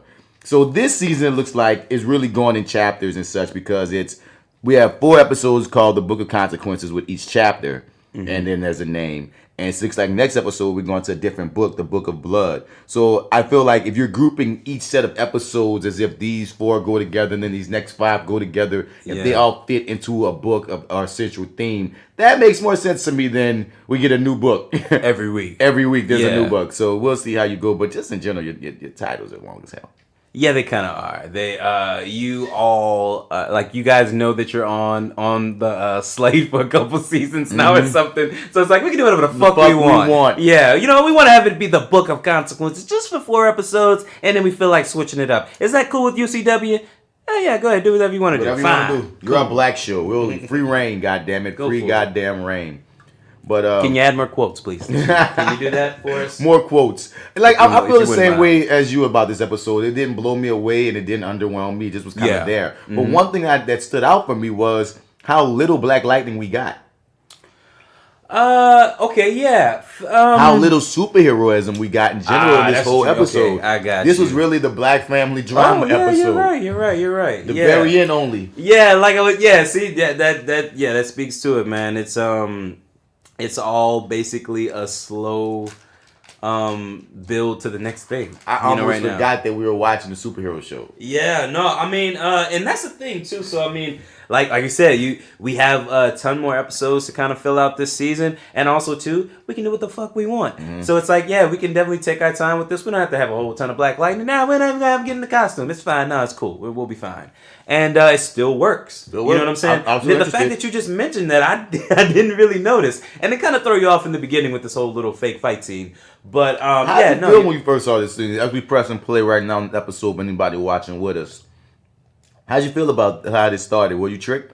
Yeah, definitely. I was kind of like, oh, okay, so old boy's still alive. That's good to see him around. We just I brought don't him want him up. to die. Yeah. When we wondered on the last episode or so if he was going to come back. Right. Yeah. And that's what tripped me out when I first saw him. Yeah, I believed it. I was like, okay, so there's a dance. They're finally letting her out again. I guess it's her first time out. I was like, yeah, this is a big deal. And we also brought up if those two could be a possible couple. Right? Yeah, we did. Yeah, because they did have a little chemistry on the roof. Yeah. And then when this nigga walks in, it just sort of walks past. Like how he just closes the door. Like, this is when Khalil walks in. Yeah, when Khalil walks in, pause. I was like, I had to laugh right fast because when Khalil walks in, looking at your dude that had the truth powers that she's seemingly going to this homecoming or prom with. He looks like a 16-year-old. He does. Khalil walks in looking like a 35-year-old man. I'm like, why are you having a cradle, Khalil? Khalil, did that serum age you as well? I'm just saying, when you put Khalil around a bunch of other high schoolers that are also like 30 playing younger, you start to see more that he's... No, I'm saying when you put him with other people that are older playing younger, it don't look as bad. Oh, when you put him at niggas playing the right age, that's when you realize, wait a minute. Because Jennifer's obviously in her 20s, but she plays younger because she can. Mm-hmm. But it's like when she's with him, she looks older or something. And when she's with the other dude, she kind of seems more her age. I don't know. Yeah. But I know putting Khalil and that little boy in the same room, and if a fight about to go down, that little boy about to get his ass whooped by this 34-year-old man. That's all I'm saying. Nigga, you look 30. You look 30. No, fair enough. I'm like, nah, man. You clearly been fucking this little boy here. He don't know nothing about it. But you, nah, man, something wrong here. You got strength. It was a pretty cool fight scene. It was pretty dope. The thing though that kind of messed with me is that the minute that he walks in, Khalil, I realized this is a dream. That's when I realized it too. Yeah, I think it's a dream, but it's actually not a dream. It's a manifestation. She's in the salon that we talked about last episode. Yeah, with what was her name? Perenna's her name, but we know her as Maxine Shaw, attorney at law. Yeah, that's right, Eric Alexander, baby. But it was a dope fight scene, and like I said, once again, even this little minimal thing where it's like, they're not doing very, very much, and they're kind of slowing it down. It's like it's more stylized than about the actual fight sequence, really, in my personal opinion. But even still, looks better than Iron Fist. Yeah, I'm sorry, I always go back to that because it's so terrible. But like, you understand how little you have to do to make it look good. Mm-hmm. Like you don't have to try very hard. And it's not very difficult. It's not easy. Clearly, they show us. But once again, Iron Fist didn't have the practice. I remember. We gotta remember. He learned a lot of moves 20 minutes before shooting those moves. I know, dude. But I'm just, man. I'm sorry. It's at that point. If it's not gonna look good, we can't film it. Mm-hmm. You know what I mean? Like I learned that lesson. Like if you don't know your lines, we can't film. Right. Like that's something I don't know. That's what I learned early on. And it's just like if he can't do the moves where they look good, then there's no. I don't know. But anyway, yeah. Just want to give that credit one more time again. Nice fight scene. She kicked a lot of ass. And it worked. It looked good. Mm-hmm. But then we jump back out of that fight sequence because it's sort of a manifestation, if you will, of her sort of putting her fears. Is that what it was? Or I think it was some part of fears. It was her trying to control her powers in the situation. Right. You know what I'm saying? Because that's the thing. She flipped out because she felt like she couldn't stop. Right, she couldn't. Yeah, right. She couldn't. Even in the manifestation, she couldn't stop. So she's zapping Khalil to death, and she wants to be able to control them, not just use them, or not just trip the fuck out. So yeah. I'm sorry. I just wanted to before we move past this moment too fast. I like that little moment right before the title goes in, where she's like, they're sort of talking. She's out of the sequence or whatever, and they're sitting in her home. It looks like out in the patio, and she says, "So who's this Khalil?" And she just kind of gives her a look like. And then it goes to Black Lightning's back. But hey, I was like, I like that opening. That really works. But it all plays into where this episode goes. Yes. As well as why she's not fully confident with her powers, because it brings this other element of maybe she thinks the powers will corrupt her or something. Who knows? Because Khalil's throwing her off and controlling it. Like she got the little electric ball, about to put it in the box. She think all this the conflicted nature of their relationship. She fucks it up. Yeah. You know what I mean? So it's interesting. Like I'm glad that. I felt like if you'd have told me that where this episode goes with those two last week, I might not have been as interested. But the way it was executed worked for me. Right. Okay. Where it ends with those two, it's like because it's like an interesting They take us on a journey with Jennifer this episode. Yeah, they do. Agreed. Yeah, I'm pleased with where we go and where we end up. And because you understand why her motive would be to go kick it with him at the end. When you see Anissa, when you see what's going on with her family, when you see, like, when you take in... The corner she sort of kind of put into, or at least emotionally, if you will. She don't really leave her house. Yeah, no, not at all, yeah. And now the sort of her source, her partner in crime, you dig... It's gone. Oh, we're gonna get to it. But we'll get to it. Right now we with Tobias and his genius plan, and Henderson is so drove because at this point Henderson is caught on fully to Tobias' whole scheme to be able to walk the streets of Freeland. Yeah, and they've left all the breadcrumbs we need to sort of follow along as an audience member, but it's all sort of coming to light in this episode. And mostly, if you're already clocking it, you kind of know in this scene what's sort of being spoken about. The fact that they do now have Tobias in custody, but all of the evidence that we've seen previously, him being handed over by that cop in that shady sequence where he gets shot at the end of it, we find out that the evidence is now missing that tied him to every bit of evidence. Yeah, to Alvin Pierce's murder. Yeah. So what it seems like is he killed Alvin Pierce. Got away with it for a second, was accused of it, then disappeared? Disappeared, I guess, before trial, maybe, yeah. And I guess any witnesses or any sort of partners or known, what do you call those folks who are like... affiliates?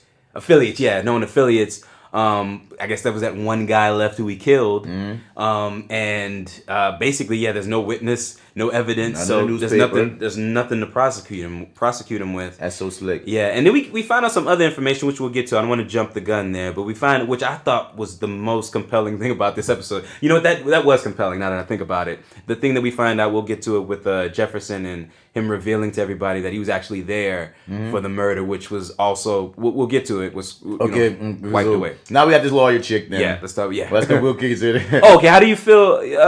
Who? Oh yeah, the prosecutor, right? Yeah. How did you feel about her? I thought she was pretty cool. I like their back and forth. I like their dynamic between her and Henderson. Yeah. And when I looked at it, I was like, young crime girl, what's going on? Like, I know, right? She kind of looked like the chick from Black Dynamite, who also was purposely cast to look like a young Pam Grier. Yeah. The one that the girlfriend basically, when he drops off at Kim Whitney's house. The one who looks like Pam Grier. Yeah, fair enough. Yeah. You know that was purposely done. Yeah, you can't mistake that. Done. Yeah. That's what she reminds me of, but I feel like... Euphoria, shut the fuck up. I'm sorry. I haven't even looked at you because I know you.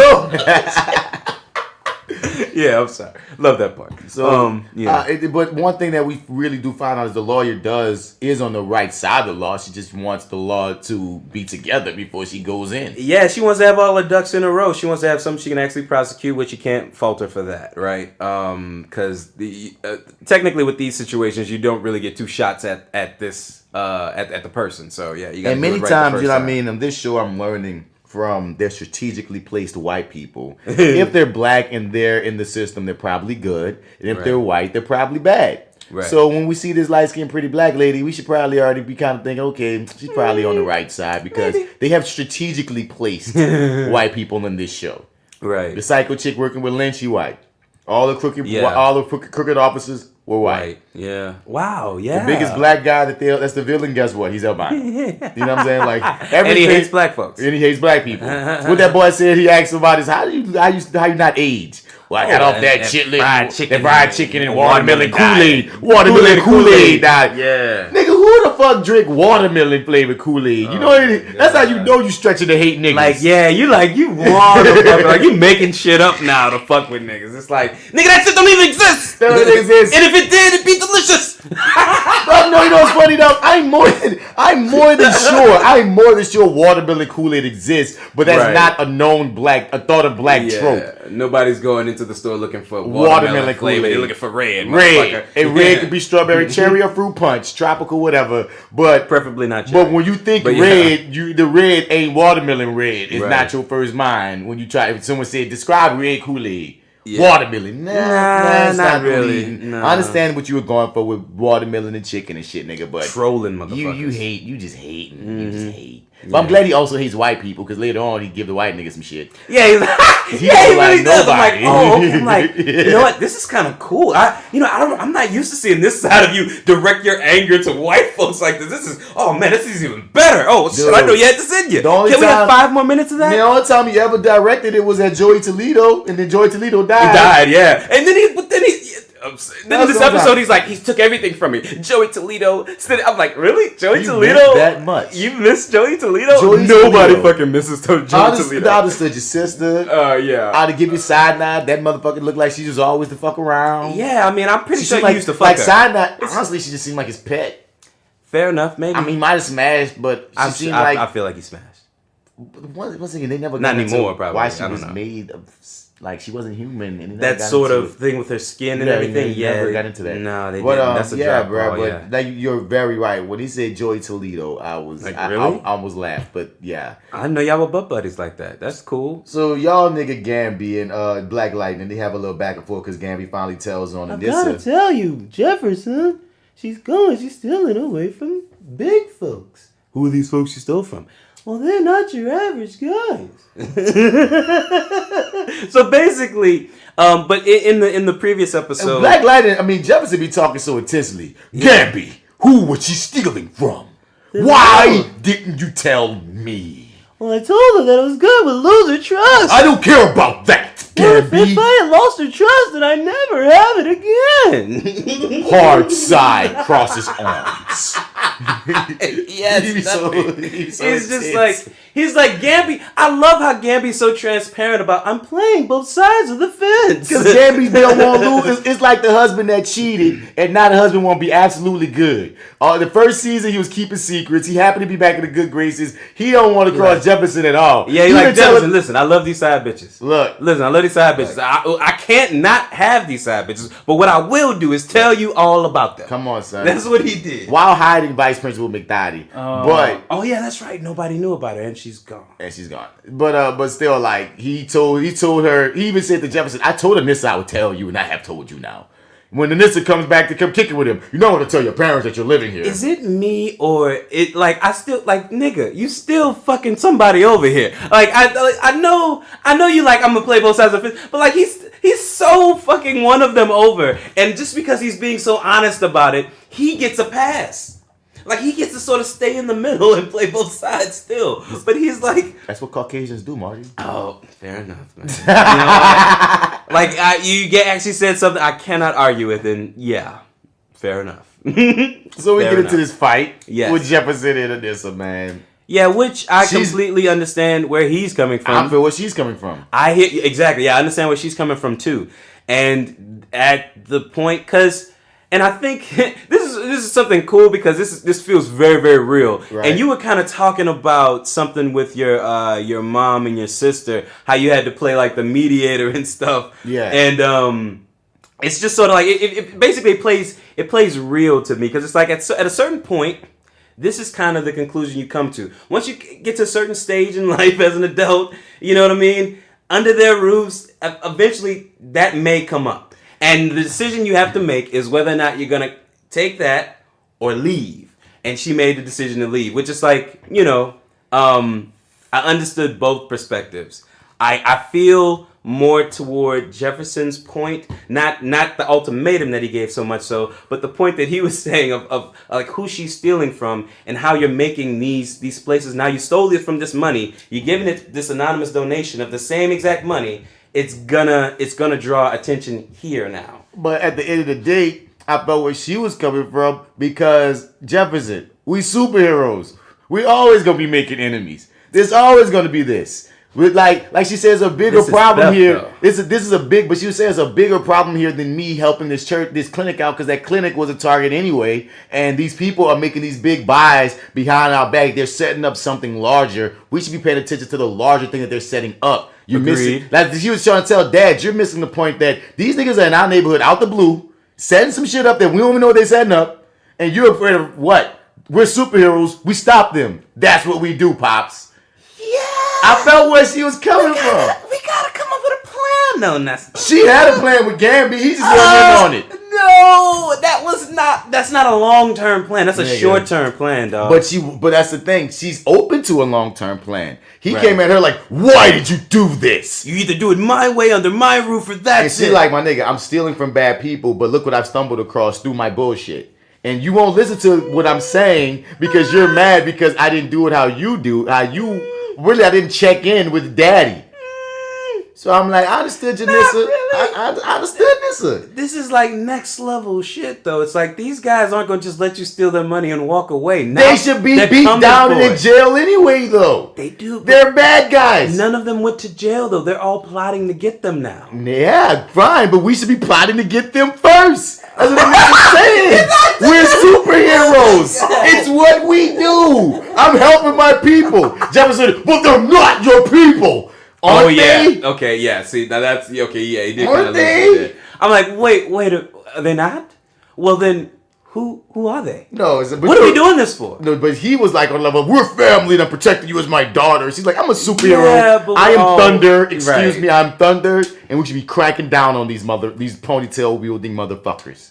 You feel me? And like you said, when we get to the ultimatum point, I mean, there's a clear moment that I remember in my growing to adulthood that I feel like I think happens to every motherfucker, especially if you go away for college. You feel me? Now, I technically didn't go away from college, but me and my mom always lived in Georgia. Not always, but for the longest lived in Georgia. Okay. There's a moment when you realize that you can't ever go back to being the child under their roof once you've gone away and exited the nest.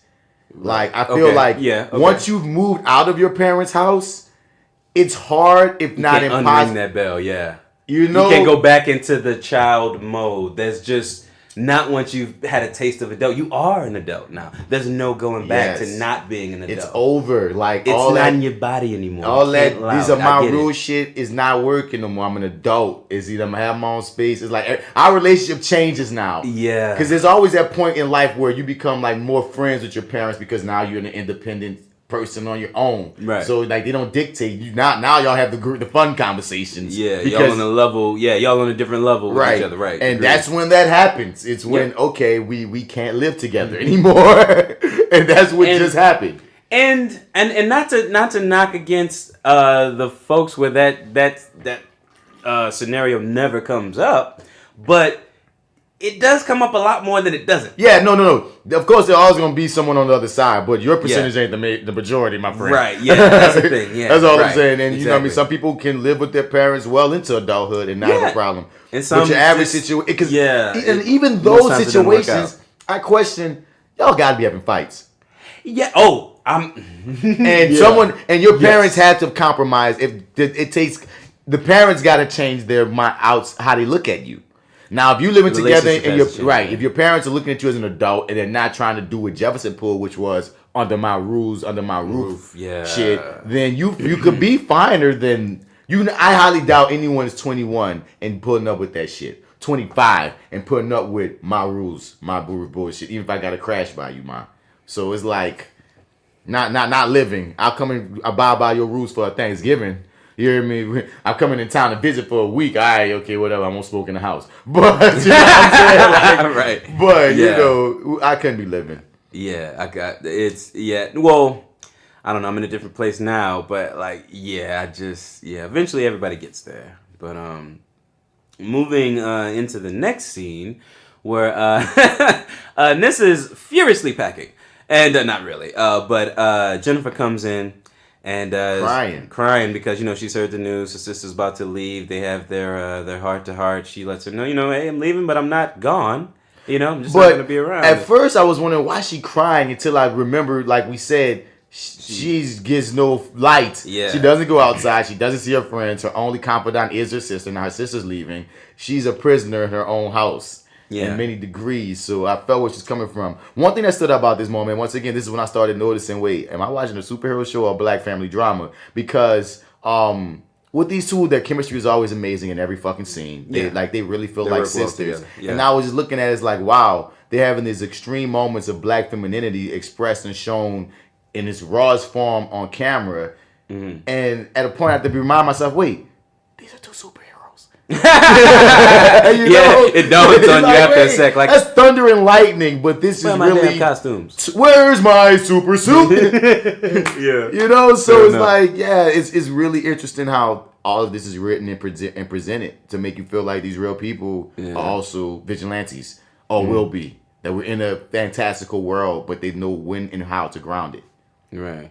Yeah, I like it's always, it's not always executed well. Not to speak to this show, just in general. Most times it's not always executed well, but they work well without the suits. Mm-hmm. You know what I mean? Like, I could watch this show if we had a whole show without any superheroes. I did not notice it until I got to like maybe the last 10 minutes of the episode and they suited up. Right. And I was like, whoa. Oh, yeah, that's right. Because usually we at least even get like, when Jefferson or Thunder goes to meet Henderson or something. No, in a way we did meet Henderson, but they might have like a little mini quest that they went to in costume that leads up to maybe the ending, whatever. Right. We got no little in costume mini quest. Yeah, nothing basically. Yeah, it was always them out of costume all the way. Mm-hmm. And Anissa finds out that old girl still getting messages from Khalil, and one thing she does is she trusts her sister to leave him the fuck alone. She could have went ratted on her. Right? Yeah, she could have. Also, she could have been ratted because that like the fact that they're on rocky terms wouldn't have stopped her. If she thought Anissa was in danger. Yeah, exactly right. So no, you're right. She did trust her. That's actually a good point. Yeah. She does trust her to sort of do the right thing. How good that turned out. Yeah, I'm not gonna lie to you, dude. I would have trusted her, but then again, I get to see a little bit more. I would have trusted her. Like, honestly, in terms of if you take out the fact of who could have saw what was gonna happen and how it was gonna affect her mentally. Because it's one thing if you didn't leave Anissa. It's one thing if at the end of the episode we found out they're gonna try and homeschool her and let her go back to school and be normal. Yeah, the whole problem with her powers is she feels othered. And now you're about to other her even more by keeping her in the house. So, you know what I mean? So all these things happen, and we got to remember, Khalil was her best friend. Yeah. That was a partner. That was a partner right. From episode 1, she said his name. Yeah. Like, we're supposed to go to Khalil. They use him as a freaking fall guy to go to the 100s club to shake their ass and shit. Mm-hmm. So, and do drugs and shit. So it's like, you know what I mean? That was her buddy, and she ain't had the little... She can't confide in little Henderson, because that motherfucker's a bigot. So... all she got is Khalil at the end of the day when you strip her of everything else. Right. So I get it. It's trippy, like within how you can go from one moment and see the arc and be like, wow, look how we got here. Right. Yeah, it all makes sense. And then we get to a scene where Jefferson and Lynn are in bed, I guess kind of debriefing about the Anissa situation. Yeah. And, everybody's kind of making their points. I believe Jefferson is talking about that he didn't steal, but Lynn is... But Lynn reminded his ass, nigga, when you was young, you was pretty fucking intense, even though you never murked nobody or steal no money from him.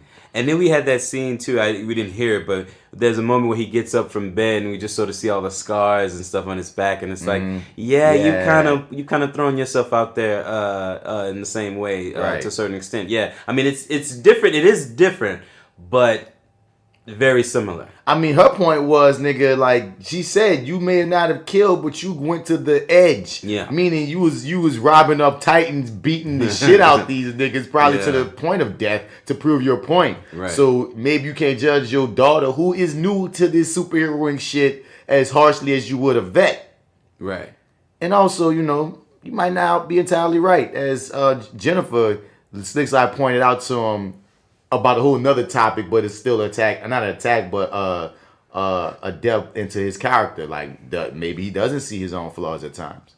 Right. Yeah. I mean, it's a weird. I don't know. It's interesting. It's very intriguing because you see everybody's perspective on this one. Like everybody really has a solid point. Yeah. In my opinion. And yeah, I mean, I guess that's the best marks of drama, right? You got it, everyone, because it's no fun if someone else is just obviously wrong. If everyone is kind of right, then you could really make the rocks. Like we get in this scene with Jefferson and Henderson. It's the same situation.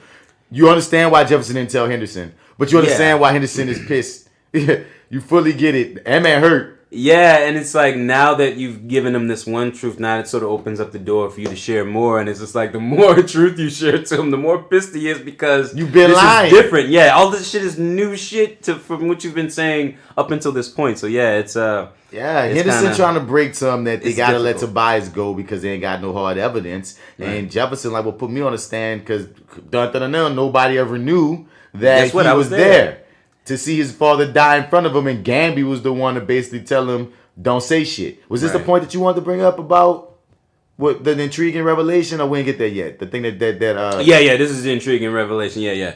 That when he shares this with it, because it basically pisses everybody off. But the thing that really kind of trips me out is that this is just TV, I guess, right? But he doesn't see the conflict in the situation. Like, if we put you on the stand, this is sort of like, you gotta understand, this is what you said first. Yeah. And this is what you're saying now. Yeah. Like, you get that, right? Okay, cool. You still want to go on the stand. Okay, cool. Well, this is what's gonna happen if you go on the stand. You want me to go further? Okay, cool. I'll go further. Fine. Let's play this game. But my thing is this. I gave him the out on Gamby as the witness to being like lie, as well as he was like, what, 13, 12? Yeah, he was really so young. So he could still play the I was a scared kid card and be like, you can't say because I lied when I was 12, I'm a liar at 45 after being such a trusted member of society since. That's where I felt he coming from. But here go the point that they truly had on him. See, to me, that his words, even though as a lawyer, I see how she could flip that into putting doubt in the jury's head, because the way that's all you really need. Yeah, that is all you need. And the way she presented it, it didn't matter how old he was, because she didn't even ask you his age. She was like, did you lie before? Or you did? Oh, well, now you must be lying. I understand how you flip it. But the real truth I give her is, where's the proof that you were there? Yeah. Gamby deleted it all. All of it. You have no proof that you were there. That boy said I got rid of every trace that might have made it seem like you were there. That might have. So it's just your word versus his, and there's no proof. Like, that's my thing, Jeff. Like, you smarter than this. You're a fucking superhero. Right. You don't realize that if you don't have no proof that you was there, you have no case. If they're telling you we have no evidence when we had real evidence. Now that evidence is good. Yeah, it's just. Yeah, it's an unwinnable situation. Granted, though, I get it. I understand his motive to like grasp for everything. It's like, look, whatever I got to do to get justice, right? I'll do it. Like, I understand that. It's just, man. Whew. Yeah, it's just something. You got a long way to go to prove that, as well as mend your friendship with Henderson, because Henderson ain't even trying to have it really. Yeah, he's got two things he's battling there, because that's a whole nother story. And I like how I guess there's a motion sensor that's sort of going on where former Vice Principal McDottie, soon to be dead McDottie. Yeah, I did not expect for her. Didn't you say she was gonna die? Yeah, I did. Yeah, you called that one. I didn't know she was gonna die like this. I didn't think that they would bring. Like, this is another situation, and I mean, we just talked about this earlier. This is another situation where they brought her back, and I kind of felt like, well, what was the point? Yeah, what was the point of this? To bring her back? I guess she did deliver information. There was a purpose to it, but it's sort of... Why'd you stretch it out? Why? Why she did, and if she's going to be dead, why'd you stretch all this out to only get a phone? Right. That's what my deal, because you damn near, it seemed like you was torturing her and shit, and she was like, I personally thought that nigga was going to give her some green light in some kind of way. She was going to get some powers and bounce back from death. Yeah, I thought he always had a plan or something, but it was like, I was just going to slowly let you die until you tell me what I want to know. He was like, that's kind of fucked up too. But he said I can't do nothing about it, because once again, like I said before, she got harpooned. Yeah. She should have been dead any fucking way. That's kind of what I was thinking. She lasted pretty fucking long. How the hell did you get that harpoon out, darling? Did you pull it through? Nigga, whatever you did, no, it went through. Gamby said it went through. But we saw it still there when she jumps out the window. Man, look, I don't know, dog. She should be dead and she died. Yeah, but like fair enough. for what they did with her character to make her kind of important in season 1. Then we get to season 2 and we see her have this. It seemed like she's gonna have a big important storyline, and it really wasn't that important to me. It fizzled the fuck out. And like, even when she died, I was like, wait, that's it? That's the information that you get? After you got tortured in the scene, you tried to pull a gun out on Gamby, and I swore she was gonna get the shot off or get the jump on him. Yeah, I was like, oh shit, is she gonna kill? No, let me tell you, oh dude. So when he bitch slapped her and just took the gun, I was like, okay. If I may, y'all got me on motherfucking edge every time Gamby's in a fight. Gamby was fighting with that. Oh no, let's not get to that. Let's not get that part. Let's not get to that yet. Okay, all right. I just don't want to forget my joke. She gave Gamby that work. She gave Gamby that work, but I was like, Gamby, don't die over the neighborhood that your mama written. Don't do it, Gamby. Don't do it. Let it go. But yeah. So yeah, we're back to the quotes. Back to Jefferson, and he give the Coretta Scott King quote after he break up this fight between these two grown ass men. And boy, gotta come in and I gotta. Okay, so I want to shout out the actor to the left. My man. Like, granted, both of them are giving me a lot, but my man here seems like he was in a real fucking fight. I wonder if he knew that there was a camera on that dude. He seemed like he wanted to fuck him up. Like, the other kid, like, man, I'm gonna give him everything I got. I'm acting more. I'm gonna give him everything I got. But that nigga really was gonna fuck you up. No, I love that scene. And I love the scene. I love how Jefferson made them come to peace and shake hands. And then we get not the very first time, just another time of us having a reason to hate Principal Laurie. Yeah. Because he's a white man acting like a white man. I wanted to say real quick, I love how the fact that I just love the fact that how they showed the school the respect that they have for Jefferson. Yeah. Like I was saying, that's what I'm saying. Old boy really wanted to whoop his ass. Yeah. But the thing that took him out of it was Jefferson. Him. Like that. Like Jesus. Like Jesus. Yeah, man. And I was just I don't know. I thought that was dope. Yeah. But then fucking little Mini Debo, white Mini Debo, comes over here and has to just like flex his fucking muscles. Okay, who's throwing the first punch? What? Was it you, young man? All right, well, guess what? Congratulations, young man. You've just been suspended. I'm like, God. No, damn. nigga, he expelled him. I'm sorry, yeah. This man and suspended the other one. And suspended the other to make a point that is no tolerance. And once again, this harkens back to Jefferson's initial problem with the white principal. Not saying we couldn't have had a loving white principal, but he became Jefferson's exact nightmare of you not caring about the kids, you're not even into the kids, you're about the bottom line and not looking bad because, my nigga, you don't just throw them away because they fucked up. They're kids. They're students. Yeah. That shit blew me to high hell. Oh yeah, when he expelled them kids for that and suspended that kid for that shit. Cool. I was mad. Exact same. Yeah, no. And this like whole fucking scene. Yeah, I know. This whole scene with them two going back and forth. I wanted Jefferson to whoop that ass. He makes my fucking blood boil, dude. Are you threatening me? Yes, I want to be clear. I was like, yes, Jefferson, yes. We gotta understand, we gotta just come to understanding, dude, because clearly there's not enough room in here for both of us. You know what I'm saying? Not if this is what I don't know. It's just you put me in a really tight position, my man. You gonna make me go put my goddamn suit on. You put me in a really fucking tight position right now, dude. I have nothing left to lose, and you fucking with my shit. Jefferson, in this scene, he represents the black man going against society, the white man, the system, because he looks like he wants to beat this man up so bad, and he knows he can't settle this with his fist. So he's trying to talk it out, and this person is just not unwilling to meet him just an inch, not even halfway. Nowhere in the middle. Nowhere in the middle. He's so intimidated by this big black force. Yeah, man, and it's just like, yeah, man, fuck life. He's gonna keep these kids fucking expelled and suspended. And Jefferson even whooped like, dog, you throw them to the streets, they can become a threat. You keep them here, we get to get them in the right dog. Like, what as a human can you miss there if you're here to be the principal to children? If you care. If you care. Yeah. That makes me go, niggas, this like if I didn't see shit like this sometimes, I would almost feel like, nigga, y'all just really try hard to make this nigga unlikable. Yeah. But there's people that like this that exist in the school system from being in the school system that you're just here for the numbers or you just here for the check and shit. Mm-hmm. So it's like they don't usually become principals, I hope, but these people do exist. And it's just frustrating. It's like, dog, like there's common sense right here, and you just refusing to see it because you're so into your own shit. J.Steel keeps saying the white man gonna die. Remember, you said you think he gonna die. I would just be happy with a nice ass kicking.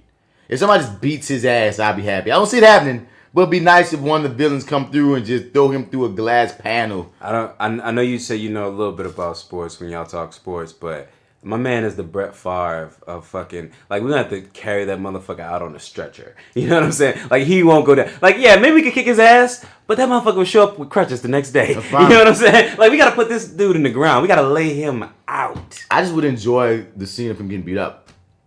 No matter how hard he gets beaten. Even if Jefferson just accidentally bitch slaps him one day, I'd be like, oh shit, that was amazing. That was the most amazing part of this whole episode. Whoops. He whoops backhand. My bad. Yeah, oops. Sorry. You know what I mean? He do it as Black Lightning. Sometimes the claw slips. We still don't know what happened to that doctor that he left hanging. The doctor? He said, meet me at this time so I can get Tobias. Make sure Tobias comes. Oh yeah, when he was standing on the roof about to take. Oh shit! He had to go somewhere. Tobias went. I'm like, well, Tobias went in there and you don't know what happened. Shit. But hopefully, the doctor made an excuse and just got the fuck up out of there some kind of way. Maybe he's gonna show up again this season. Who knows, dog? Who knows, man? But Lynn is having trouble at work. We skipped over that right. scene where she got this psycho lady, dog. She brought this pod baby back to life. Dude, that was so just raw, to man. kill them, just to see what his power was and see how he would react. Yeah, I didn't like that. That set with me real wrong, dude. I'm like, so you fucking knew the cat was going. Like, you knew all this. You just sitting there waiting. You knew he was gonna fucking die. All that shit screamed Tuskegee experiments for me, son. Fair enough. I'm seeing this white lady with this freaking pad, and she's trying to test on black people what might kill them. Nigga, all that was Tuskegee. All that just sat wrong with me, dog. They did that. They knew what they was doing with that. I see it. Well, I don't. Is it the scene coming up? I don't know if it's a scene. Okay, well, let's talk about this scene because I think it's coming up. But I want to talk about Lynn and that chick when they get to the next scene. I think it's an autopsy scene, right? That's that hasn't come yet. Okay, okay, cool. All right, I'll wait for that. Right now, we just got out of. The Jefferson and Jennifer. And Jennifer being mad that this is gone. Get him the silent treatment. Oh, yeah, man, I like that look. Yeah, dude, I like how he did that. He kind of threw his glass up to her. It's like, all right, well, she hit him with a nice little zinger. Yeah, and left. Yeah, no, it's raw, but I mean, like, yeah, we're watching the build of Jennifer. Like you said, everything's been taken away and her frustration is mounting. And it doesn't feel like, especially later when she finds out that she's to be homeschooled, her parents seem like they were totally, what's the word I'm trying to find? They didn't get it. But what's the word I'm looking for? It's like not disengaged. Blind, ignorant to the... yeah, but there's a word for what I'm talking about. Like they weren't in tune with her at all with what they were saying. Tone deaf? They were tone deaf. Yeah. They were not reading the room. Yeah. It was like, my nigga, right, yeah. Y'all really don't understand that after everything that's happened, to tell this girl at this point in time to homeschool, y'all have not been paying attention to your daughter or know your daughter. Like, y'all not... If I may, though, it seemed... Tell me if you got this too. It seemed like they got the severity of it before they started talking about it. Like, it seemed like Lynn got the severity of it. Yes. And Jefferson was once again wherever the fuck his head be at times when it comes to certain shit at times. He's very being bullheaded. He thinks once again he thinks that he's making the right call no matter what. When it's like, Jeff, y'all ain't got to rush the homeschooling just yet. No, it's like give it a little bit more time. We don't know how long she been with Perina. Yeah, that's true. That's true. I mean, I still, I mean, she's making progress, but granted, I understand their motives, but it's just that whole thing, that played wrong for me.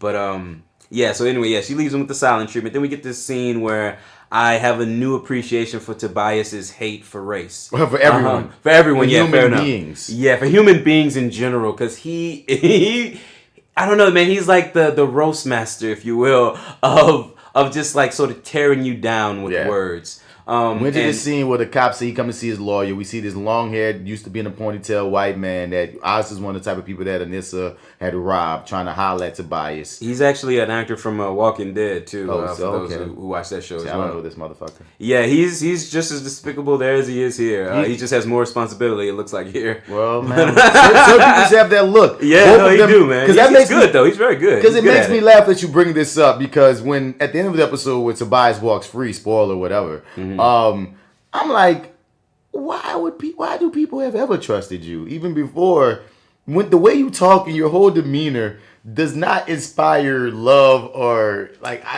you seem like a grimy dude. Like if Suge Knight was walking around kissing babies, I would still be looking at Suge Knight like something about this man seems kind of dark.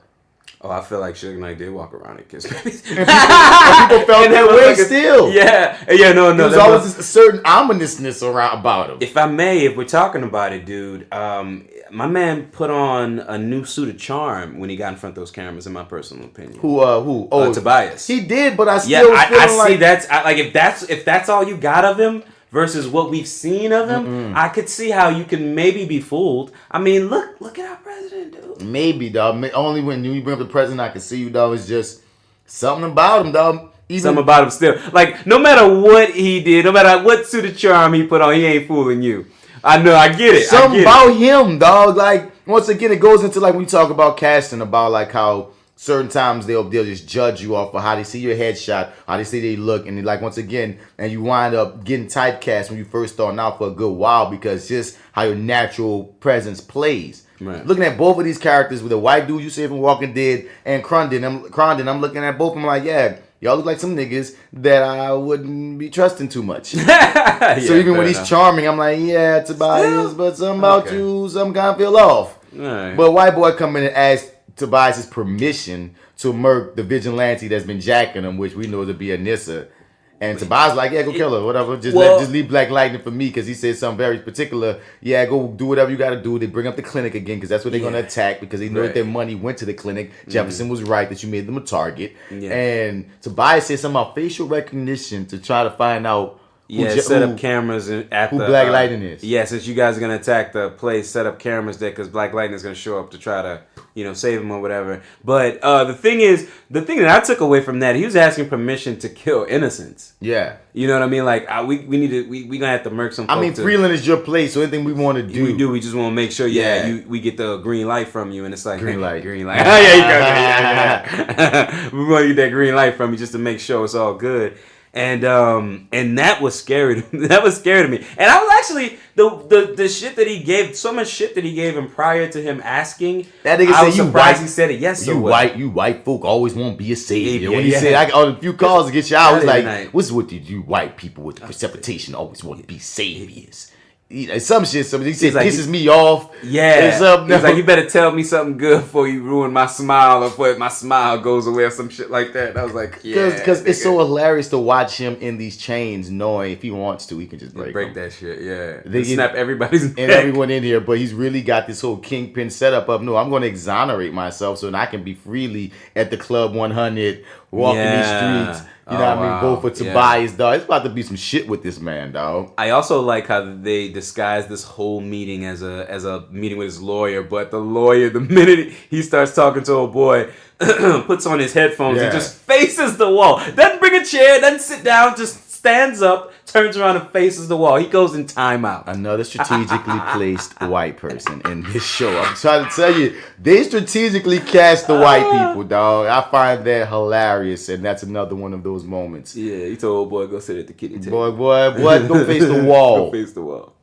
But we go to Anissa and Jennifer. I'm sorry, Jennifer. I missed this part where she gets an email. She's an email. Khalil has been calling, texting, Facebooking, that emailing. About to send a page of fucking so then he goes send a fucking pigeon. Yeah, he's gonna do it all. I must have just missed that first part. I did see this part. And she gets mad and she sets the computer on fire, which scares her parents. Which apparently is something she's made a habit of doing at this point, and that's which is understandable. But it makes her parents feel like she's not getting any better, which only pushes forth more time to we can't let you in public because you might get into it with somebody. Because we gotta also take. I will give them that. Mm-hmm. Last season she whooped the girl ass without powers.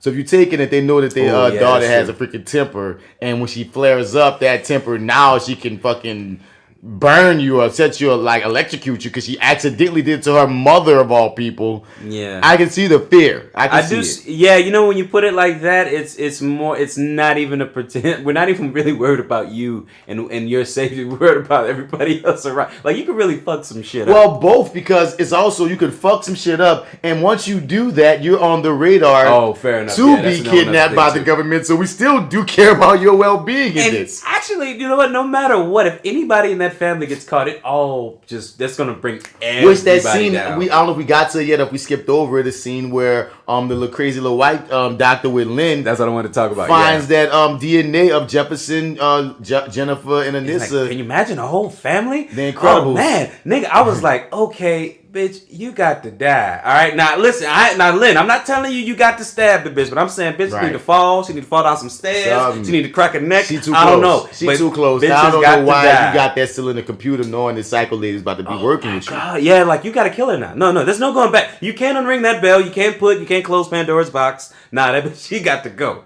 She done seen too much. She's gonna find out, and Tobias is gonna find her. Oh, some kind of way. Her and Tobias are gonna cross some kind of paths at some point. I could see that. This Psycho lady is gonna be part of his squad. They're gonna partner up. Something gonna happen with them. It's not here yet, but I see it coming. And she's gonna find out that secret. She might not find out that they're related to Lynn or that it's Jefferson, but she's gonna catch on at the very least that this is Black Lightning and Thunder and that they're related.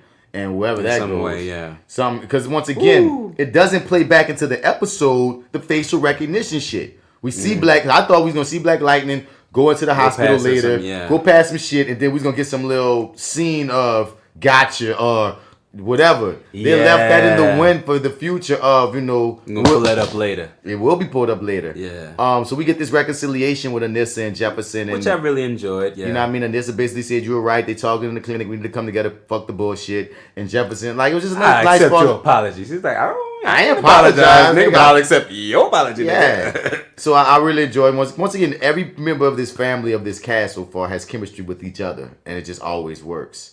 Oh, can I say that I love the fact that Jefferson and apparently Gamby have gone to Wakanda and stole some vibranium and have now made their own little surveillance system. But they had that last season. I know they did. I know they did. But they totally jacked them. They took from Wakanda and Gotham. Yeah. I feel like Bruce got this type shit on one of the Arkham games. Oh, for real? Yeah, so it was like, Gamby just stealing. Yeah, from everybody's technology. He just out here stealing. I just thought that was funny.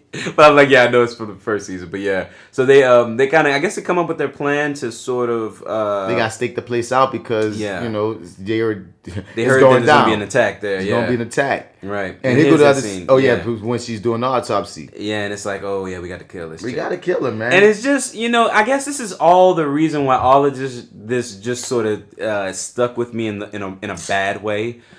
Because on top of the fact that I just feel like on some level, maybe you could have saved him if you knew that this was coming, or at least prolonged it maybe until we found a cure. But she says she don't care about saving anyone. Her point is for them to die to find out what happened. Yeah, she said even told Lynn in this exact scene that you're trying to figure out basically how to keep him alive, but all of my work and all of my shit I set up is. Right. For them to die and us to reap the results. Right. Well, it's still, and I understand that. It just, like, for me, it just felt like... No, it's still fucked up. Yeah, it's fucked up to watch it, right. Because go ahead. No, I'm saying Lynn has a point, like you just said, of we possibly could save these people if we figure out why they're dying, and you have no interest in that. Yeah, you kind of counterproductive in that way. Well, she's not. What's funny is you got what we're trying to do. What Lynn wants to do. Yeah, but like you're actually on point for what the fuck it is. I feel like Bill Dukes don't give a fuck. He wants his really information. Doesn't. Yeah, so when they live cool, they'll be part of my army. If they die, whatever, give me the information. And he'll find a replacement tomorrow. Boom. Yeah. So it's whatever for him. Yeah, most def. But yeah,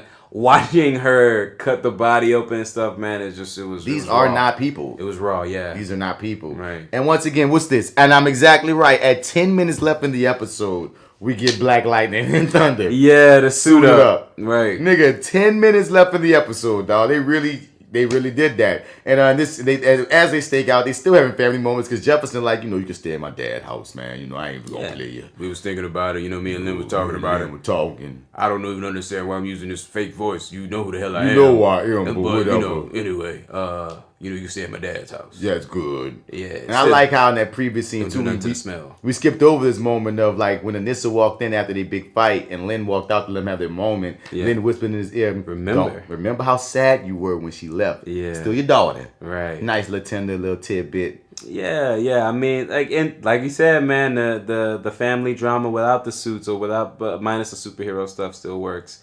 I like how there was this sort of false start there. It's like, nah, just a man trying to fight hunger pains. It's like, okay. Oh yeah, the dumpster because they thought he was going to be pulling out a bomb or a weapon or something like that. Yeah. And you see the bum was white. But anyway, I'm not ignoring it. All strategically plays white people. They ain't put no black bum to go skirmish. I love how you like, nah, man, I see you. I see you, white man. I see you. The important character was the fake pregnant black chick that we see wasn't really pregnant, dropping bombs off in the damn spot. And then bombs. When Jefferson and Thunder go in and get the bomb, she give Gamby that work. Yeah, I'm like, Gamby, bro, man, you... And he was so excited to go get that work, too. You look like you got your ass whooped. He thought he was going to just take this lady down. He thought he was going to just take it to this black woman. This black woman whooped his ass. I'm like, Gamby, maybe you need to take a couple walks. He was like, I'm going to stop her. You get the bombs. Gamby, maybe you should have went and got the bombs. He pulled that gun out of it. Hey, freeze. What are you doing? Wait a minute. I missed how this fight started. That was so hilarious. Wait. So he tried to walk past her and then pull a gun. I'm like, listen, white got man. The gun taken away. Listen, white man. Even if I wasn't an assassin, ain't no way I'm gonna let you just walk past me like that, white My man. nigga, you need to understand this, white man. Not this dark alley. Me being a black woman in a dark alley, you to me are such, in my mind, a threat. You suspect. You suspect as fuck. fuck. You doing in this neighborhood, bruh? So she clocked you 10 steps ago. She knew who the fuck you was. Even if she didn't know you was gonna pull a gun out, you weren't gonna be able to flinch as you walk past this black woman. Especially the fact that she knows martial arts. Right? She ready to kick that ass. She ready, son. She gave this nigga that work while Thunder. Now, no, hold up. Now, I had a problem with this bullshit. So, I fuck with how Black Lightning found the bomb. He contained it in an electrical force field. Agreed. Contained the explosion. Makes sense. Cool. Yeah, how in the fuck is Thunder holding the bomb to her chest, stopping an entire explosion from killing everyone else in the room? She's not a big person. She did not expand it. She didn't put it under her costume. She just held it close. And some kind of way, the explosion only went upwards and sent her into the air. I don't understand how that works like that. I completely agree, and I would like to institute a phrase for moments exactly like this. You from here? You remember them good old commercials? $65, $75. Go see the special man. Let him have it. Let him have it. So on this one, let him have it. This is TV. That's like, cause I was thinking the exact same thing. I was like, wait a minute. So you can just hug the bomb? No, dog. And it's not gonna no fragments of nothing. No debris. They've shown me they're smarter than this. But you know what? Have they? Except I guess they just get stupid for Anissa. Because remember, the other time that something stupid like this happens when she blew up that statue. And no one got hurt. Debris didn't go anywhere else. True. And I was like, what the fuck? I mean, but this is a little tiny room, and I thought she was going to use her super strength to throw it out some windows. She was going to go somewhere. Like, or maybe jump out the window or throw it somewhere. Like, I'm like, no, y'all are all in this room. Like, am I thinking of a stupid idea? Like, was my idea stupid? That's what I'm thinking. She didn't even lay on top of it. She just hugged it in some kind. No, sorry, I'm not with it. Yeah, no, okay. I'm not with it. Yeah, let him have it. I guess I will. I have no choice. Yeah, and, Gamby got that work because she got the fuck on the motorcycle, and I just had to laugh like, Gamby, you just were completely useless in that part. Yeah, Gamby. Oh my god, she couldn't fight. I'm sorry. He was awful. He was awful, but he tried. He wasn't awful. She just was better. Cause Gamby can fight, dog. It's not like Gamby ain't got no hands. Same thing. It's not like Gamby ain't got no hands. Gamby can fight. It's not that you're not bad. No, you just that other person was just better. Much better. Yeah. Compared to you. You were awful. Black girl magic, son. I'm sorry. That black woman was younger and ready, dog. Yeah. He ready. He old.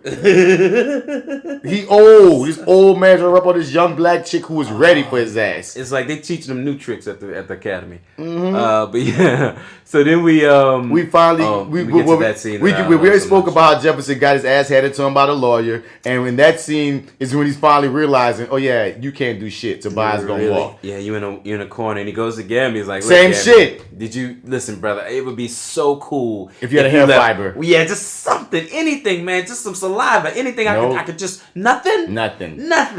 You sure? I'm spying. Check your back pocket. You didn't even look at. I'm spying. You sure, man? I was covered. I was protecting my little black son. Oh, my little goddamn. nephew. I appreciate that, Mr. Drummond. So it's about to say, dog. It's all just settling it for scene by scene that Tobias is going to get out. Yeah, it's a hard pill to swallow. And then you get this. We already talked about this homeschool scene. Yeah, it's like nothing's going good right now, Jefferson. Your daughter just hating you now.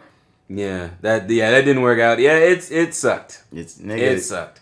And I mean, it was just a bunch of ill-advised decisions in this episode as far as Jefferson goes. I think he just kind of played the wrong cards. But I get it.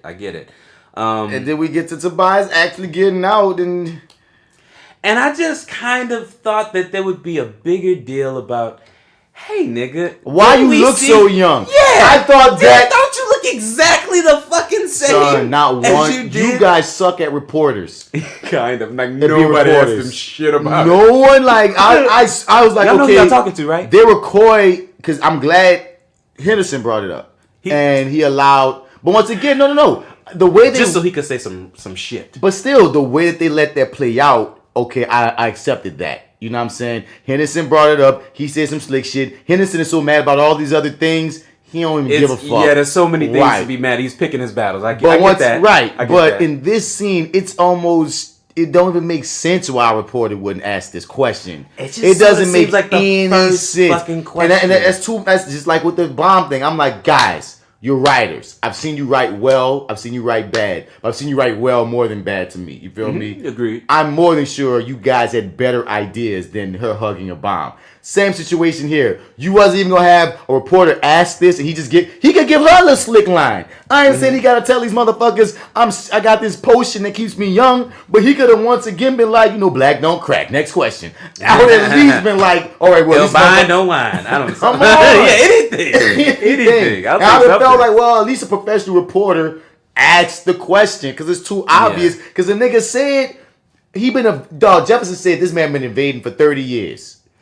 And he's been evading this murder for 30 years. Yeah. Now, I don't know when it went down to be proven because, you know what I mean, it happened when Jefferson was like 15. Jefferson did some black lightning from like the age of the college years. Mm-hmm. So he been chasing him. And at some point in time at the prime of Jefferson's career, he finally was able to get enough evidence some kind of way to be able to prove this. Right. So let's say Jefferson was 15 when this man was 30. All right? Jefferson likes 40 now. So this man's at the very least 60-something, if not 70. Shit. And you mean to tell me with no grays in his red-ass fucking beard, no wrinkles on this smooth albino skin. Nobody is wondering how this man found the fountain of youth. Nobody in wants shape, to know. walking and talking well. My nigga. Let me tell you something. That motherfucker... If I saw that motherfucker walking down the street, I'd kidnap his ass and sell him to Maybelline. Nigga. you gonna figure this shit out. I'll fucking drain his blood or something. Yeah, we gonna figure this out. We gonna figure this shit out for real. For real, we gonna figure this shit out. And you know, he get out. Jefferson has that's a hard moment to watch him have to take that in, like the superhero took a loss. That's what I wanted to say. It did. I thought. Oh, that's what I wanted to say too about the bomb thing. I want to just throw this out there. Yes, there's probably a bigger budget too, but you know what I'm thinking too? I'm like, well, maybe that's all they could afford for this particular episode. No, you don't think so? You're not giving that excuse? No, son, okay, because what'd you say? the understand effects budgets. You gave us the explosion. The same exact explosion. So the effects that it takes to make an explosion, you didn't have to write it that way. Mm-hmm. You know what I mean? You wrote Jefferson finding this. You didn't have to write it in a way as to where she only had 5 seconds and had to do it there with no windows, no other. Like, you could have picked a room that had a window or an exit in that actual room. She could have ran away from them and threw it. You hear me? You could have had her get it away from people into the open area. Then you have as much explosion as you want. She, of course, is not going to be affected, and I won't be thinking in my mind how the explosion in a room, a small room, didn't not affect anyone else. No damage, no debris, nothing. It's like we watched Titans and we watched Starfire let that whole room on fire, but Raven's picture is untouched. Somehow, yeah. You know what I'm saying? Like, what the fuck? The wall over there is good. The TV's still working. Oh, shit. What kind of brand is that? Nigga, yeah, I know, right. It's the same effect. It's like, bitch, it just blew up the room, but only her in one part of the room. Dog, I'm sorry, dog. Explosions don't work like that. Yeah, okay. You dig? Say, He's like, nah, I don't know, man. Now that I say it out loud, I don't know. It's one of those things. And once again, like, just being a writer, dog, like, sometimes all you need is one little line. I ain't saying you always need paragraphs. Sometimes one errant line that will take up 2 seconds can cover up fucking 20 minutes of fucking plot hole talk. Sometimes, yeah. You know what I mean? Sometimes. I agree. I agree. You know what I mean? Agree. But so he gets out and we in the episode with Tobias celebrating at the Club 100. Back with his gang, and he get to be in public with his gang. Nigga, salute. Yeah, like, I'm back, baby. Baby. What? What? Okay, all right. This is what we do, man. This is interesting. I want to see where we go next week. I haven't watched the trailer for next week's episode yet. I didn't watch the trailer. So, no, but like it, again, good episode. It was like you said, it was cool. It was solid. Yeah. See, and Kevin and KJ, if you listening, nigga, we don't just suck the show dick. I like the show, but I see it's flawed. Yeah, it's not perfect. It's not perfect, but I still dig it. But it happens. What we got going on here? Oh, this is not YouTube. This is something else. This is something else. This is porn tube. This is no. I was trying to go. It might look like porn, but it's like it said trending vids. I don't even know what that is. It just said half naked woman. Right. I didn't want to go. I don't know how that even happened. Yeah, I'm not. It was like a pop up. I don't know where we are. It's like a pop up. Nigga, it was a pop up that came from YouTube. Like YouTube, what did you do? Well, they done sold out now. But they gonna give us porn now? Yeah, pretty much, man. I hope little Timmy's not watching. Oh man, oh my god! Every time you bring up little Timmy, I told you this before about that movie Her that's on Netflix. Not Her, Love. That's on the show. Netflix. Yeah. No, not the show. Not the Love is. Yeah. Not Love Is. You're talking about Love Is. Not Love Is. No. Love with Gus. Gus. Oh, okay. No, you're not talking about the same thing. All right, but there's a show on Netflix called Love. There's a show on Netflix called Love. Yeah. So have you just ever looked up Love on Netflix? I'm doing it right now. So for the people that's listening, yeah, we've had this talk before. No, this is all coming back to me now. I'm about to show it to you now. Yeah, okay, go so ahead. You'll never ever forget what I'm talking about because it just popped up again, bro. Okay. Like, hold up. Yeah, but it's gotta come back to me. Okay. Yeah, man. So if you search, if you go to your handy dandy Netflix and you just search, go to the search. Just look up Love. Love. Just look up Love. And when you look up Love, one thing that's gonna come up is this right here. It's Gaspar Noé. It's a foreign film called Love, and you see the picture's gonna be these two people kissing. Now, when you click on it, you will learn that this film is so close. Is the closest you will ever get to porn. Okay. At an indie film, we see dick, you see pussy, you see tits, and Marty, when I say how it starts, nigga, because what's this shit about? What they tell us that it's about? It's about like a man in an unsatisfying marriage recalls the details of an intense past relationship with an ex-girlfriend when he gets word that she may be missing. Now, that alone is kind of an interesting movie. It's like he's in an unfulfilling marriage, and he just keep on flashback, and he finds out that this former flame, it might be dead. So and she was like, the one that got away, and she might be dead. So he's flashback and thinking about, damn, like this great time he had with her because he's hating his life currently. God damn, that was a great piece of ass. But nah, nigga, when you click on it, might be real interesting, dog. But dude, like as I press fast forward, dog, most of it is intense sex scenes. Not just sex scenes, intense sex scenes. I mean, we got threesomes, we got blowjobs, and they show the dick, they show the pussy, they show the ass, they show it all. Yeah, and it's Bush, baby. One thing that kills me about it, the reason why I bring this up is when you bring up little Timmy. When I think about this movie, because how I stumbled across it was I forget because the name of it is Love. Jesus Christ. It's just called Love. Yeah, there's a lot of love going on here if you want to. My nigga, it's so easy for a kid to find love. In all the wrong places. This is a lot, man. Son, it's buku sex. It's so much sex. It's a good bit. Nigga, and it's like, so like, we just went left. So if you did go on it. This seems like, is this in America? No, it's a foreign film. Ah, there we go. Okay, now it's making a little bit more sense. Did you see what's happening? Full-blown dick, full-blown masturbation. I mean, full-blown, she's jerking them off. Yeah, so for people who took that field trip or who want to take that field trip, just know that... If you're interested, if it's late night and you're thirsty. I mean, because it's late night and you're thirsty. Netflix is hiding its porn in the guise of foreign films. Holy shit. Well, you know how... So Netflix has Netflix Love.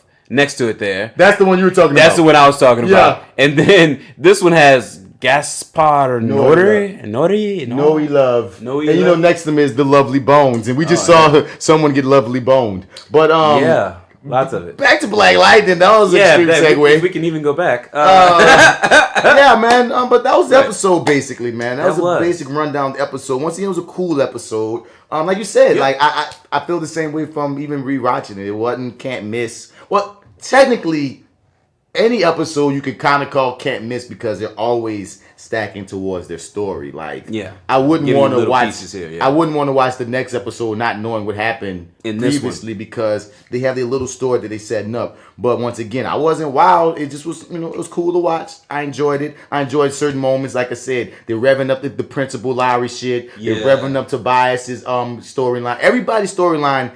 I will say this: we're not spinning our wheels. Yeah, no, we're not. They're giving us little pieces. We're building on everything. Yeah, like you said, we're building on everything. And at a point, everything that we're building up is going to come to a beautiful symphony at the end. Or maybe at the mid-season. Yeah. So, I mean, this is the sort of the rev up. Like you said, like we're just slowly building up. But then there's going to come a point where we're going to be like, oh, shit, I think, every episode. Now, hopefully that'll come, like, maybe but before the season break, and we'll get some right after the season break. I mean, usually before season break, we get this amazing episode that leaves you on the hook. Yeah. You're like, okay, where is it about to go to? Well, they didn't have, I feel like they didn't, in there, these are skilled, very talented folks, but, I feel like they didn't have that last year because it kind of just... It was a compressed episode. Yeah. It was a compressed season because remember, like CW shows usually get a good 21. They got like 13. They got the Netflix treatment. So now that they have their 21, hopefully, they're taking their time to build. Yeah, and I'm looking forward to just when it revs up. I mean, like I feel like all this stuff is laying perfect groundwork. So we'll see where it goes once we really get into it. I see the season 5. You have no idea what my life is like. You have no idea what my life is like. Sacrifices I made. I've given everything for the city. Blood and sweat, my tears. I adhere to the law of the jungle. Either you're dining or you're dinner. Black Lightning. Episode Tuesday, November 13th, only on the CW. So it looks like Jefferson and Henderson are gonna finally have that heart to heart at least. In the next episode. If they were, that's at the very least what we're getting. And that's about the most I can see. And some Tobias gonna be doing some villainy. From what they said just now, so it looks like we're gonna have a week off. Oh shit! They said the 13th, so that's next week is the 6th, so that means we're off next week. Well, Peanut, you gonna get that Dracula Untold. Dracula Untold. So we're not even gonna have a review in that lightning. We're gonna really get into that Dracula Untold for the people that's listening. Man, go watch that. Yeah, go watch it. I will do the same. But before we get up out here, dog, since J.Steel isn't here, we didn't get to talk about how you felt about the ending of Daredevil season 3. Oh yeah, okay, cool. The ending of Daredevil season 3. If I can be just extremely truthful, I didn't see what all the hype was about Daredevil. I thought it was cool, but I felt like it just I felt like it lost a little bit of its luster personally for me every time somebody mentioned it. And I was just like, it was okay. Yeah, it was good, but fucking Luke Cage is here, bitch. And after this 3rd season, or I felt this way maybe about episode 6 or 7, but finally getting to the end, just having that just wonderful crescendo, just everything. Like, that's not Daredevil. How do you know? Because that's Daredevil. I'm like, yeah. No, my favorite part. I got amped for that, but I got my ampness was at the fucking end, right?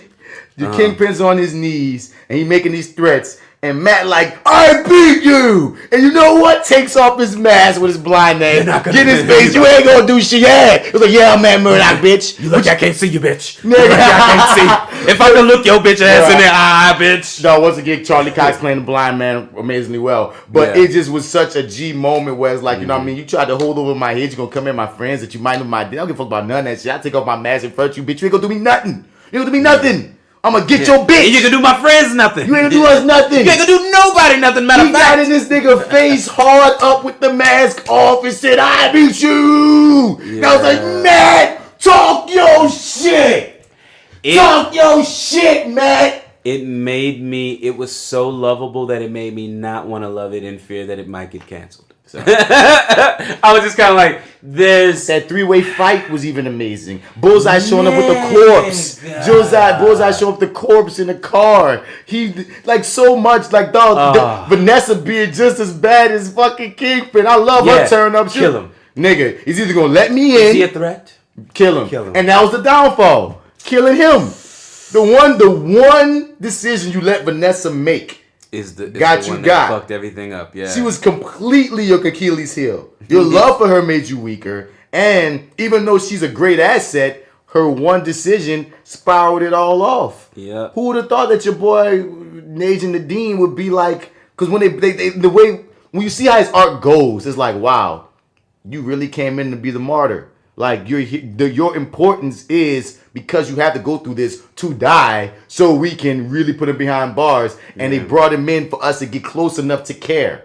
That's why we started with him. For no other reason, for us to get close enough to care about what would happen.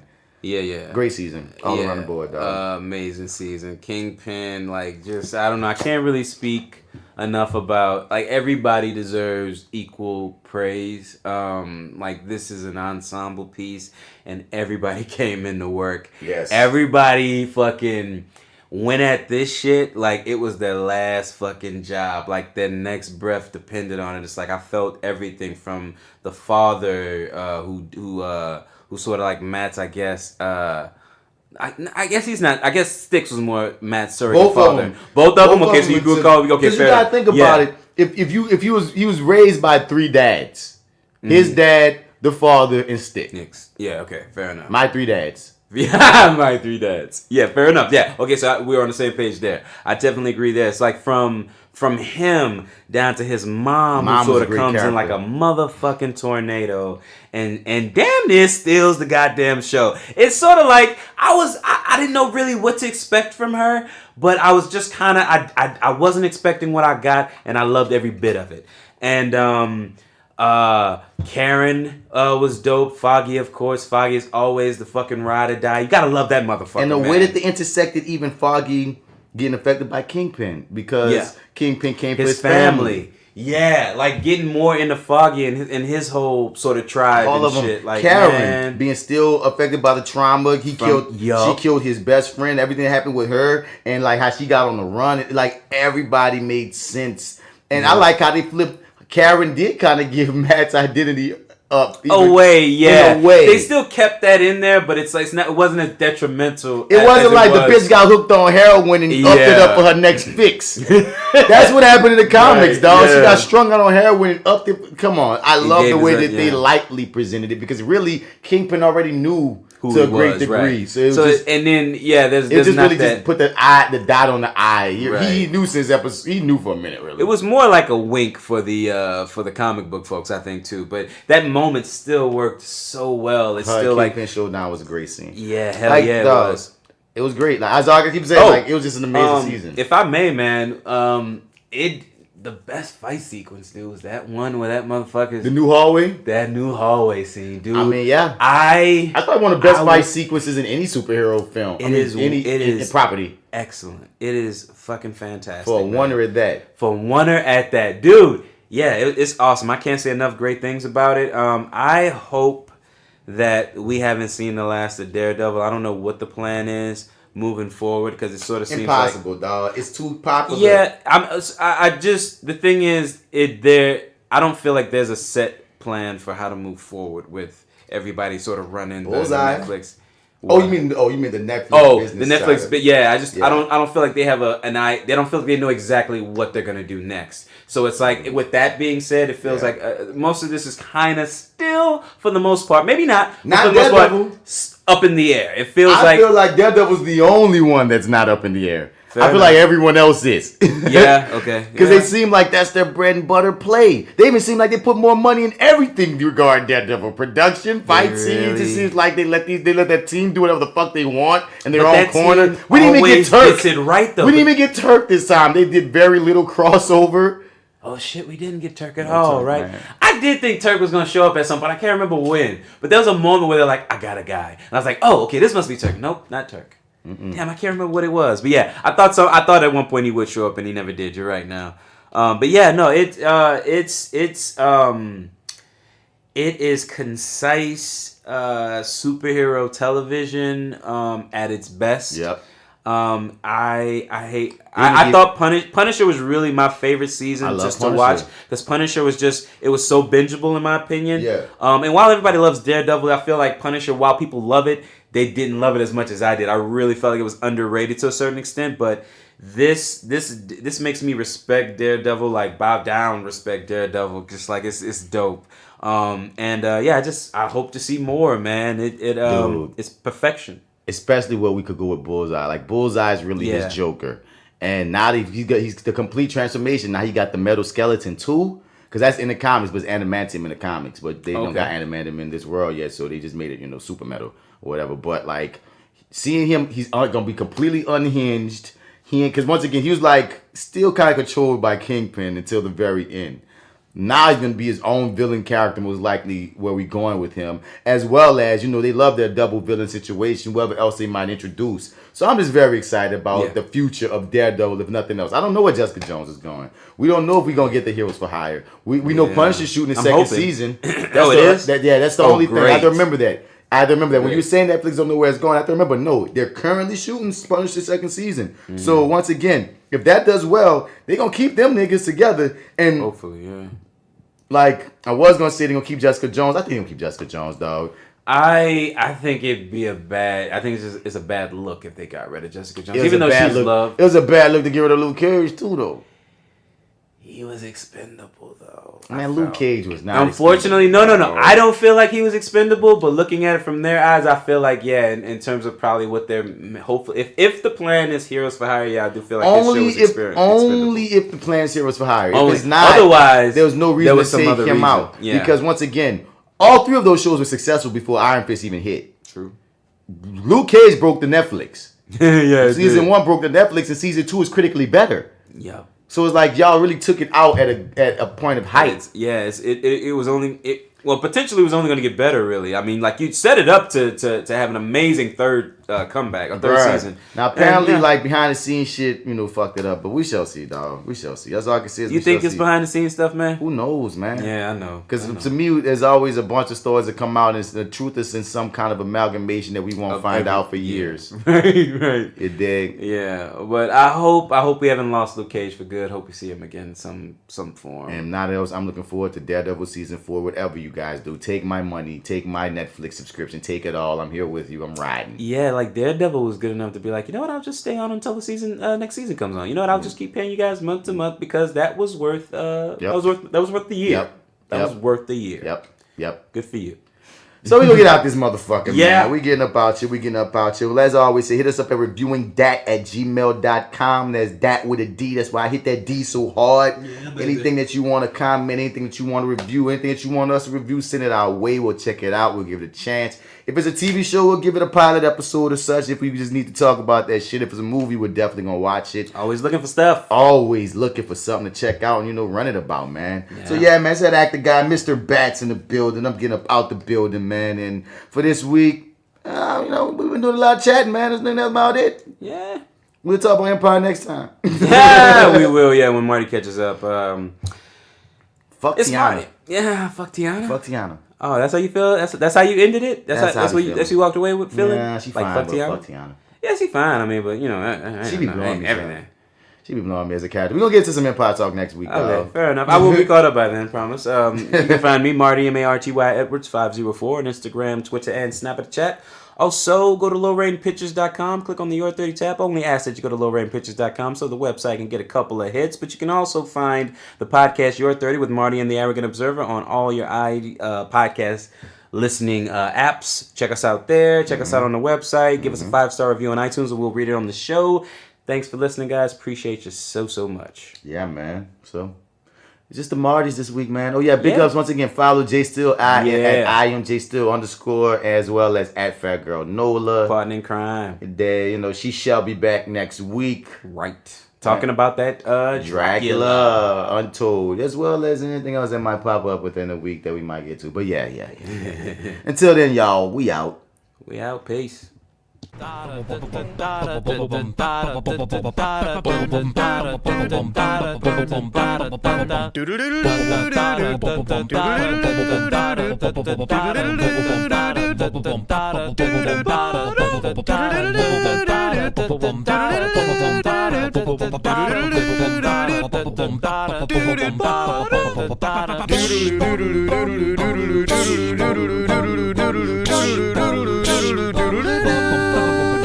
Do Do